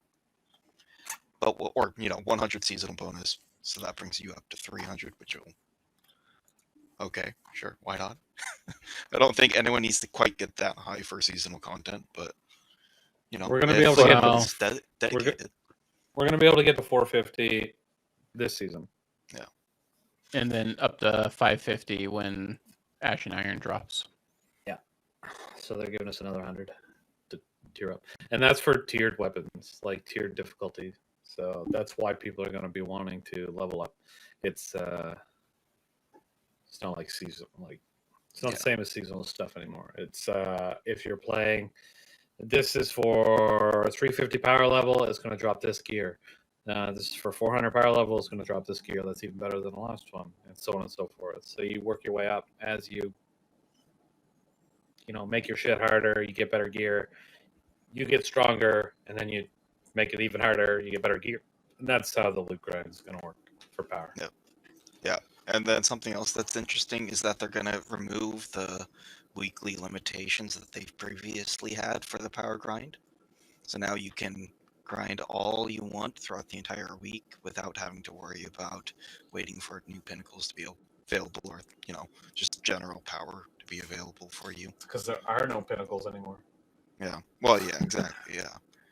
So It's just daily rotator activities, man. Yep. Yeah, it's back to the dailies like in the good old D1 days, early D1. I mean, it is nice that every time you pick up the game, if you want to power grind, you can just go and power grind, whichever one of the activities you want to play that's on the menu that day. You can just do it, get done. You're going to get a power increase of some kind, and then you can go on with your day. Yep, that's cool. I agree. Yep, it'll be very nice to see this back in the game. We kind of had it back in Destiny 1 with like daily story missions and whatnot, so that'll be cool. Yeah, so as stated, we're going to be going up to 450 for our power cap. This will be included in finding prime engrams, which will also no longer have a weekly limit, which is nice. Once again, they kind of talk about Ash and Iron going up to 500 and 550 for the hard cap.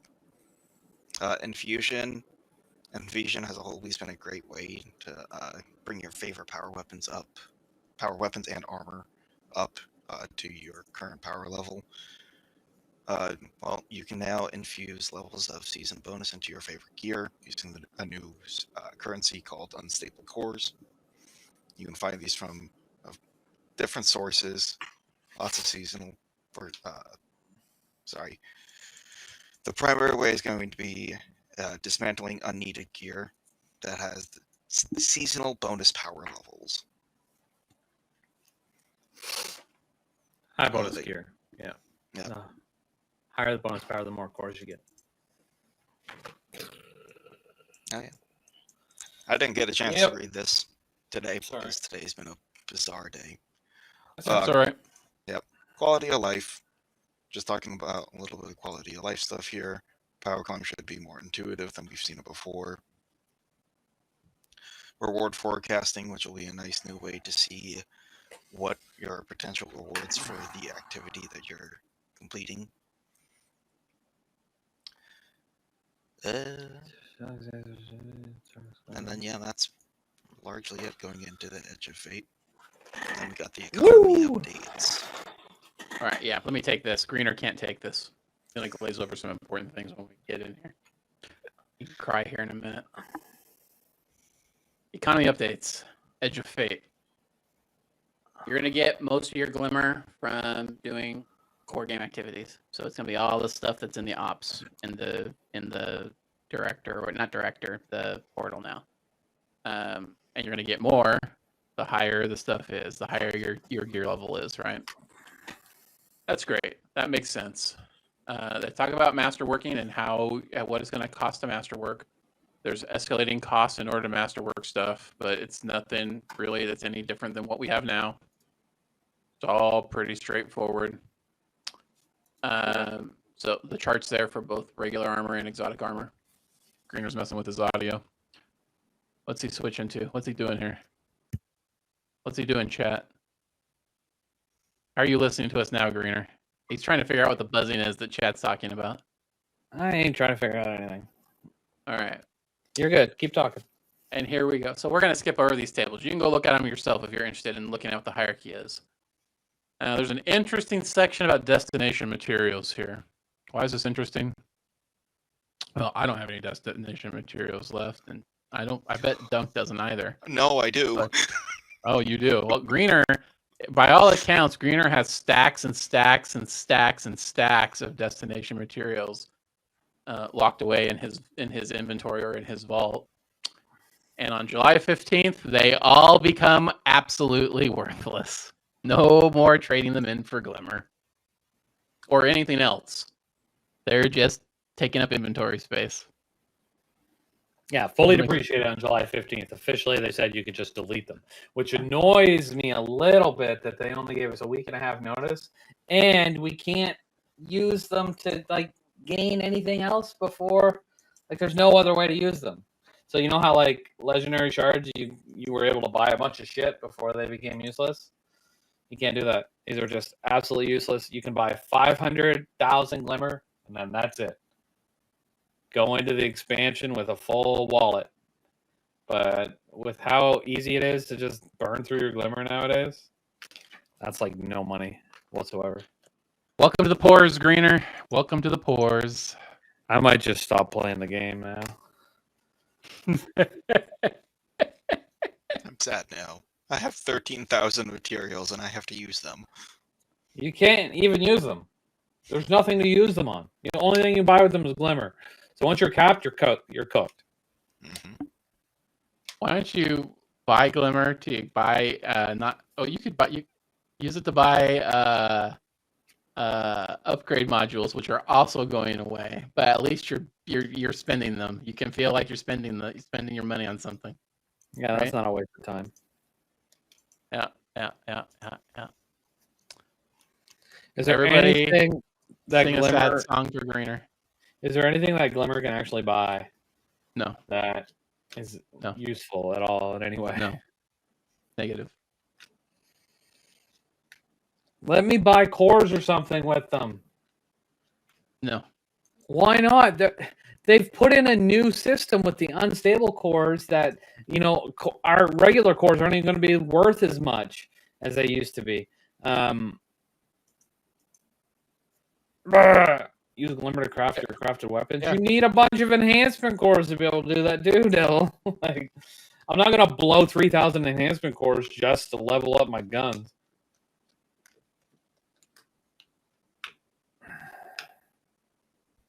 I don't even know if they use Glimmer. Do you use Glimmer to level up your weapons? I don't think so. Yeah. You do? Is it Yeah. Glimmer? Glimmer and cores? It's Glimmer and cores. Yep. Yeah, no. I'm not going to do that. All right. Yes, don't. I was going to say, you can use your Glimmer to buy enhancement prisms, ascendant shards, and ascendant alloys. There you go.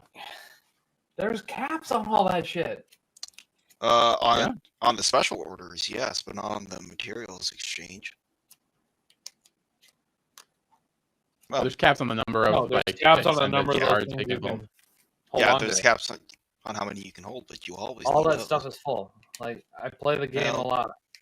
I can't help you there. I tried. So Greener, go take your ascendant shards to focus exotic armor.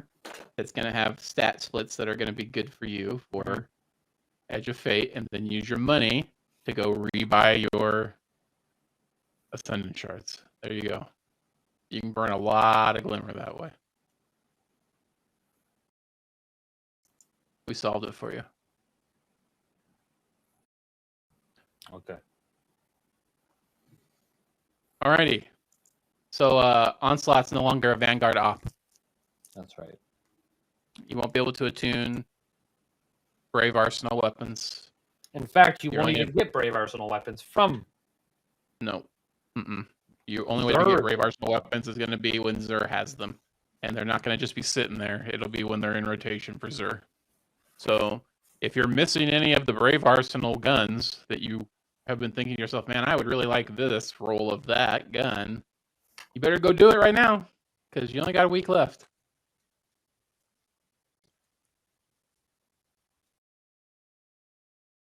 It's true. Nightfalls are on a daily rotator come Edge of Fate. Is that a weekly? That's cool. It will include all Nightfall strikes and battlegrounds. Boo. Battlegrounds. Nightfall weapons are now legacy gear, which means no tiers. Get fucked.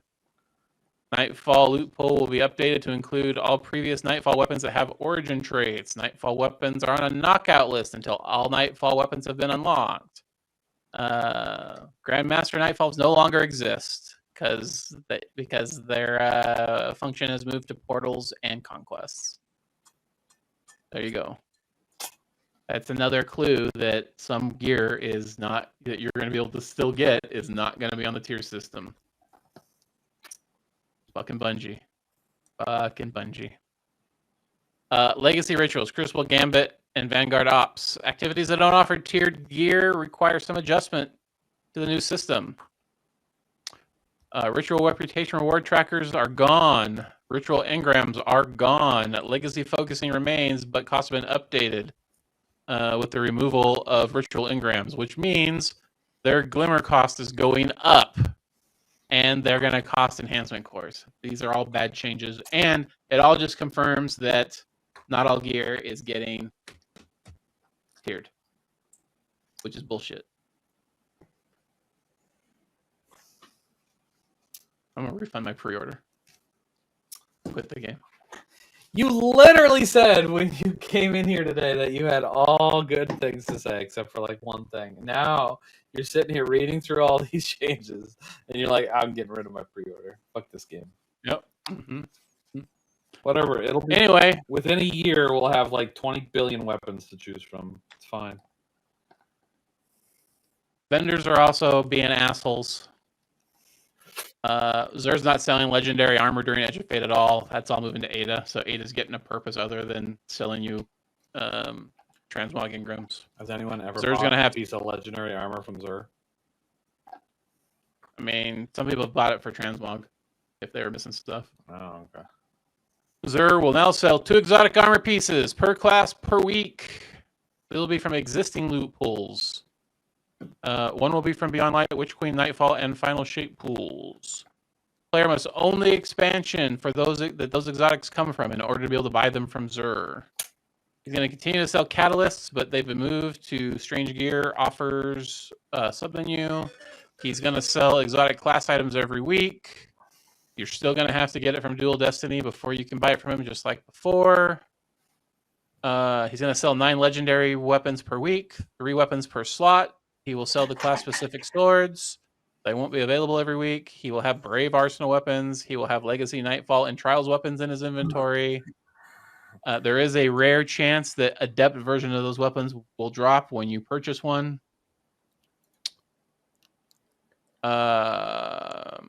He's getting all the last seasonal weapons added to his inventory for the last 3 seasons.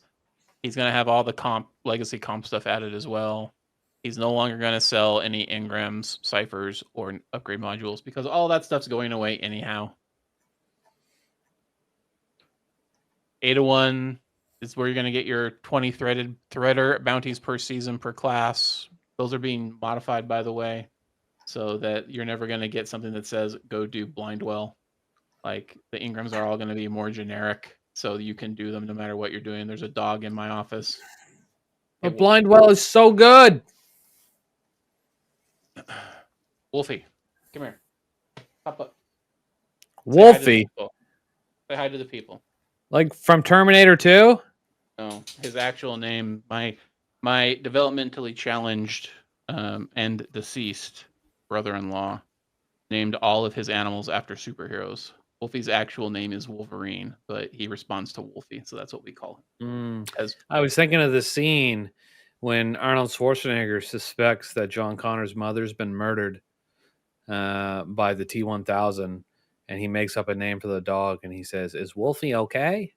And when the T-1000 responds, "Wolfie's fine," that's when it confirms that. He looks at John Connor and goes, "Your step-parents are dead." Well, I guess I'm not a Terminator because Wolfie actually exists. And Wolfie is fine, although he wants food.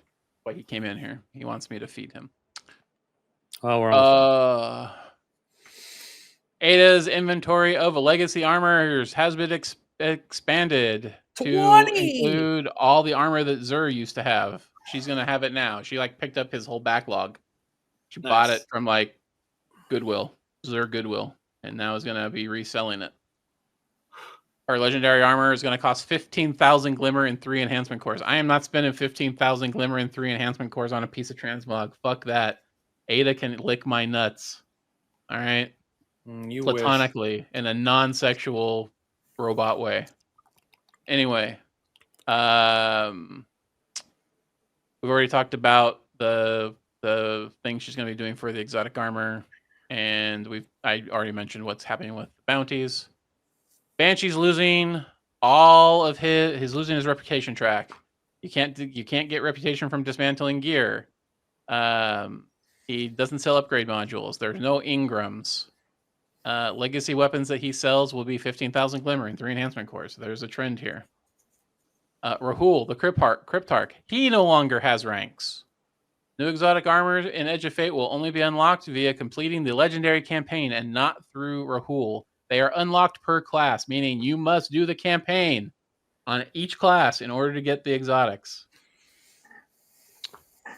Novel focusing for exotic armors from past expansions will be available to players immediately with no need to decrypt Ingrams to unlock it. So all of his various tiers that you used to have to rank up in order to unlock, you can do all that stuff off the rip. And Just the not the focusing new stuff. submenu is being modified. It's just not the new ones. I'm sure they'll be in there once you've gotten them the first time. Yeah, but the new anything else. system was so fucking stupid where you could not get the new exotic until you leveled it up to 16. That was so fucking dumb. Like, there was no way to earn it. Yeah. So I'm glad they dropped that in favor of... I'm not a big fan of the only way to get us through the legendary campaign on each of the characters, but it's better than, here, level up this rep track to 16 and then you can buy it.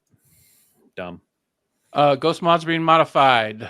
All your ghost mods that were for armor focusing, those mods are all going away because they're being replaced with armor mods that are going to focus armor archetypes instead. So if you need to do any focusing for your exotics, do it now. And then they say some activity ghost mods have been depreciated. I'm not exactly sure what all counts as an activity ghost mod. So are we only talking about like special seasonal stuff? Are we talking about like it will amuse me to no end? It will amuse me to no end if Goss armor mods get depreciated the fuck out of the game.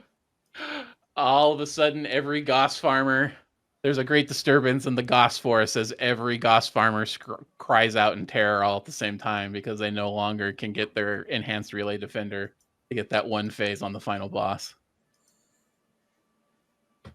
Dunk, what do you think? You think raid mods are going to count as activity mods?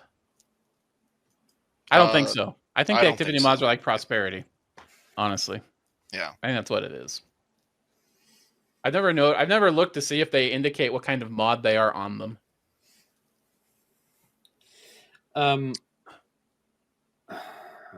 I don't know what if it's going to count.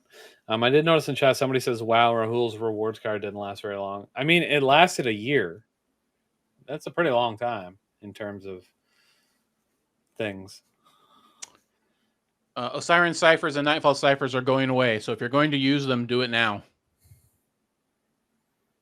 If you have any that you're sitting on, go use them now. I probably don't have any. I think I used them all trying to get a good Inquisitor. All right, I've talked enough. Greener, take it away. Bro, the only thing that's left is the Bungie Day. Open Access, Bungie Day, and nothing else. Right? Is there anything I missed? Nope. There's a hyperlink at the bottom. Oh, it is that dog you used. Okay. Yeah. Anyway, that makes sense. All right. So Open Access is coming. If you wonder what that is, from July 8th to July 22nd, all expansions of all 3 available episodes. All expansions and all 3 available episodes. So Polito, I won't let him forget. Don't worry. Why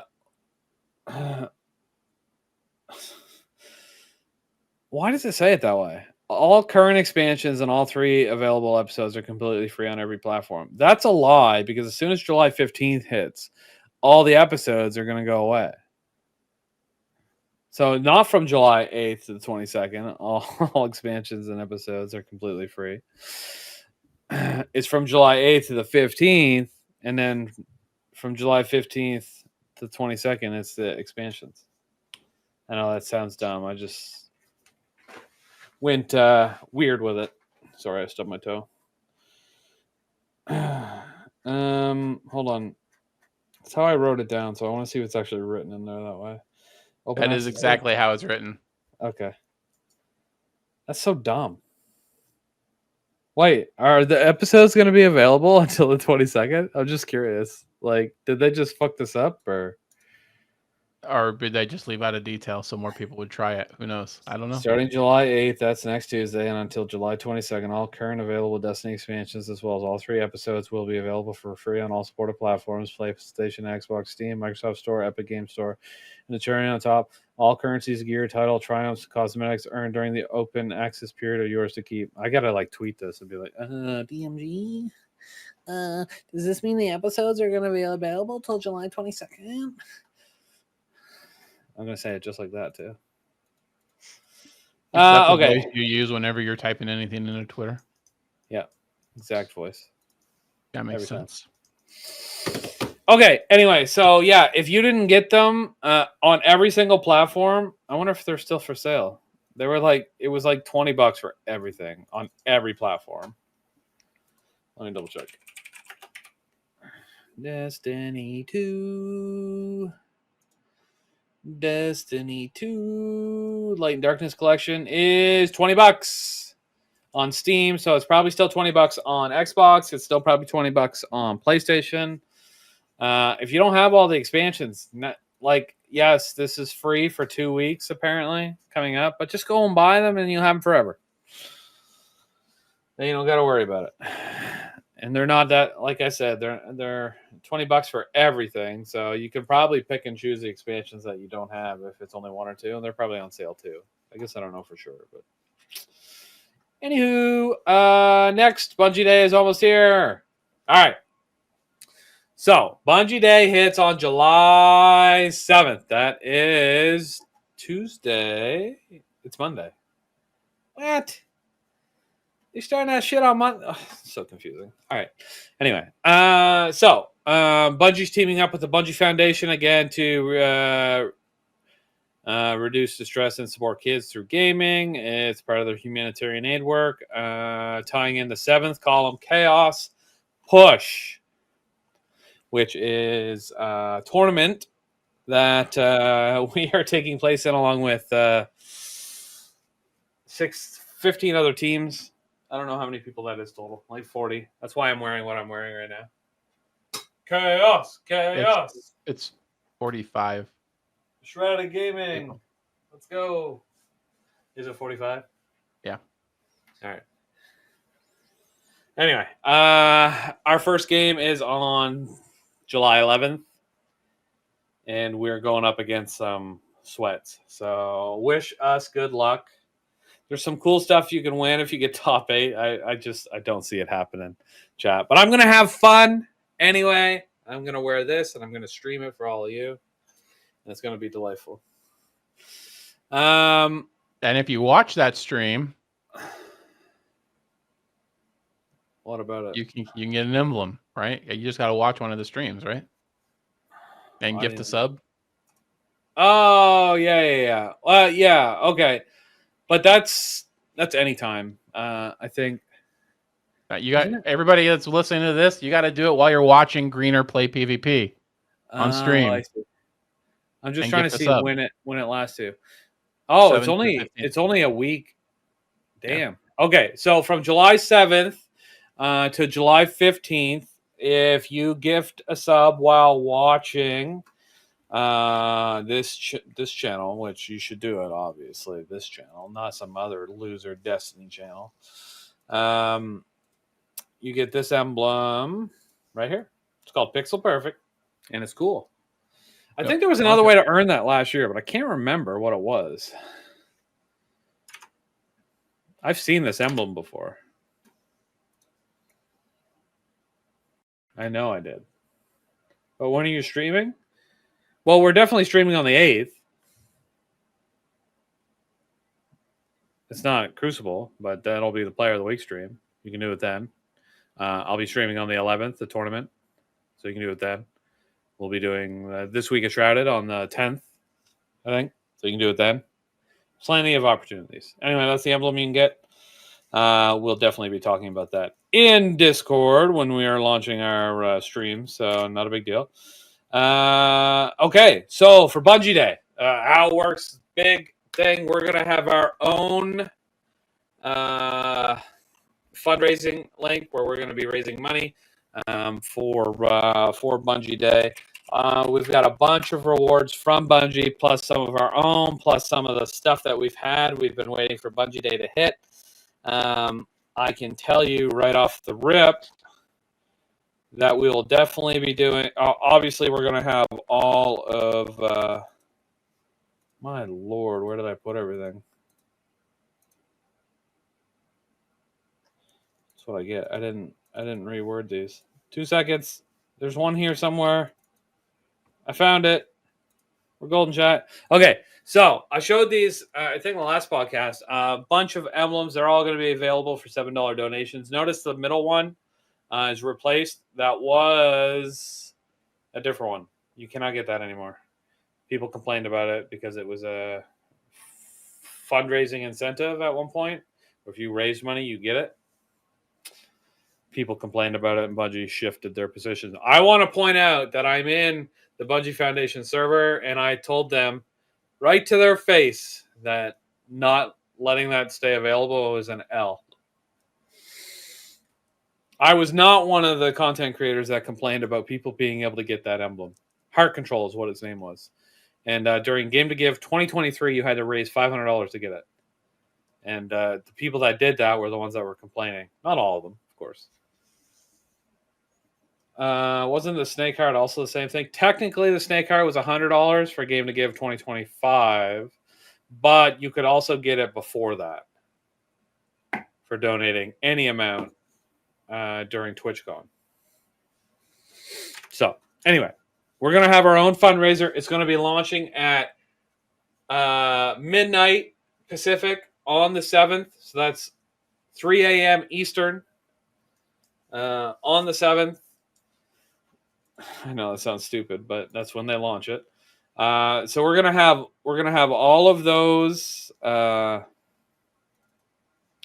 gonna have all of those emblems obviously available. We are going to have this emote. It's a basketball shooter, and this shader available. Huge for donations.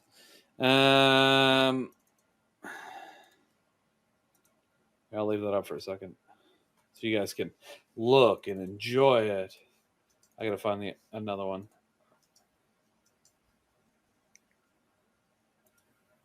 All right. This is gonna be the one. This is gonna be the new donation emblem as well. The higher one, the $25 one. This is called. What's this one called? Incandescent?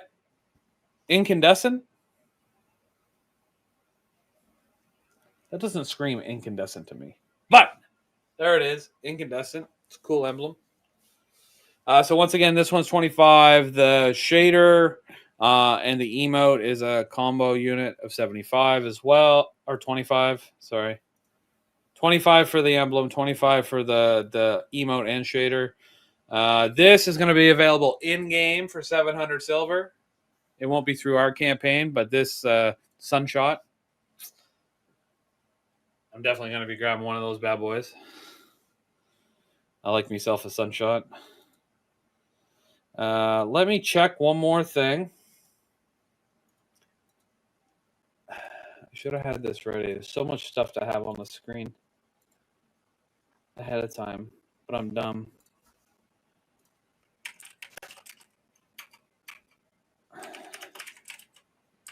Oh my God. Sorry, chat. One last thing. We're going to have some Neon Fade emblems, which is a new emblem. That's pretty cool. We're going to have some for donations, but then we're going to be giving some away during the fundraiser in various ways. I haven't decided yet how we're going to do that, but we'll figure it out. This is what the Neon Fade emblem looks like, by the way, for anyone that might be looking to get one. So these are like the content creator ones. These are like the heartfelt crackles from Game to Give. They're going to be the ones that only select content creators have them, and even less. So it's only the ones taking place during taking place in the tournament that'll have these emblems. They're called Neon Fade. So there's only, how many did you say? 46? 45. 45. As opposed to Game to Give had 200 creators. So that only puts about 450 of these in rotation. But one of the things that Bungie did in the past, and they'll probably do again, is they do their Bungie Foundation stream. And they will likely end up selling these for donations as well. So don't go too ham. Don't go too crazy. Don't give up your life savings for one of these. But we will have them up on the thing for a decent amount. Not gonna lie, but we'll have different various ways to earn them through giveaways and things like that. We don't have a billion of them, but we've got a few. I think those are gonna be all the incentives from Bungie and from us that aren't older. We're going to have Blue Blood Cells again. We're going to have Bestowed and Bout again. We're going to have Bungie Foundation emblems again. Dark Hero emblems. We've still got a bunch of those. Offset Shaders, Caped Cruiser. We're going to have loyalty point stuff. We're going to have lifetime VIP in our Twitch. We're going to have Legacy merch from Game to Give, probably from Extra Life. We have a couple Heartfelt Crackles that are going up. We got a couple extra ones. And that's just the beginning. I haven't even finished with the incentives. So we're going to be dropping the link, well, like I said, 3 a.m. Eastern on July 7th. And then we're going to be pushing it for 3 weeks before it ends. Any amount is really good enough for Bungie Day, obviously. So we're just going to be doing what we're going to. I did set the reward or the goal for 12,000. The only reason I did that was because that's how much we need to reach $50,000 lifetime raised for the Bungie Foundation specifically. So that's just a number that makes sense. Last Game to Give, we only raised 7,000. Don't feel obligated or anything. It's just a number. It doesn't mean anything. If we don't hit 50,000 on Bungie Day, we'll hit it next year for Game to Give. It's no big deal. Okay. I've also been thinking about doing a charity stream for this one. I don't know exactly what, but maybe I should make it involve exercise. Yeah, that's on brand. Mm-hmm. It's on brand, right? Maybe we'll see. I'm really busy in July, so I need to carve out like a day to be able to do that. So 12K me's tattoo. Fuck off. And your tattoos. Okay, so that's Bungie Day. That's basically what it is. Bungie Day does. I never said what they raise money for. I don't think maybe, but it's it's for kids. So also, if you want to know which emblems you don't have that are from the donation pool, you can use this link here in chat. It's seccy.dev/G2G. I know it's Game to Give, but they've replaced it with the Bungie or the Bungie Day emblems. So you can just punch in your Bungie name and you'll see which ones you have and which ones you don't. Just an FYI to anybody that's going to donate to us specifically, we're definitely going to have the same like buy a bunch of emblems and get this reward that we did for Game to Give, because we like to collect emblems for giveaways throughout the year. So just, how we did Game to Give, we had buy $100 worth of Dark Hero emblems, donate them to the SGC, and you get a hoodie, that type of stuff. We'll have that available. So keep that in mind when it all goes live. All right, I did my big Bungie Day push. What else is on here?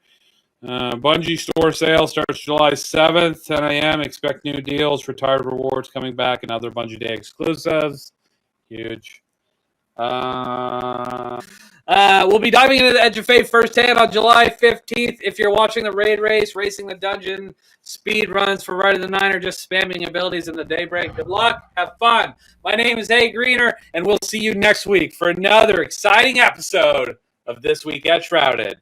Have a good night. And smell you. At I was this thinking point, it. yeah. It's got to be all episode Echoes, Revenant, and Heresy stuff. There wouldn't be anything else being moved, as far as I know. Maybe they added all the mods and shit to the list. Yeah, they did. All right, last thing I wrote on here is there was an update to the Astral Drake helmet. We're going to be giving the hoodless and the hooded version. We already knew this was coming, but it's happening at Age of Fate. Yeah. Yeah, when the Edge of Fate drops. Yeah. Yep. The Astral Stasis Drake Hunter Cowl. Yep. Oh, it lost its So hood. you can have one with, then reverted. you can have one with the horns clipping through, or one without a hood if you want. Got it. Understood. That's it. This has been really long. It's really late. I'm sure you guys all want to get the fuck out of here.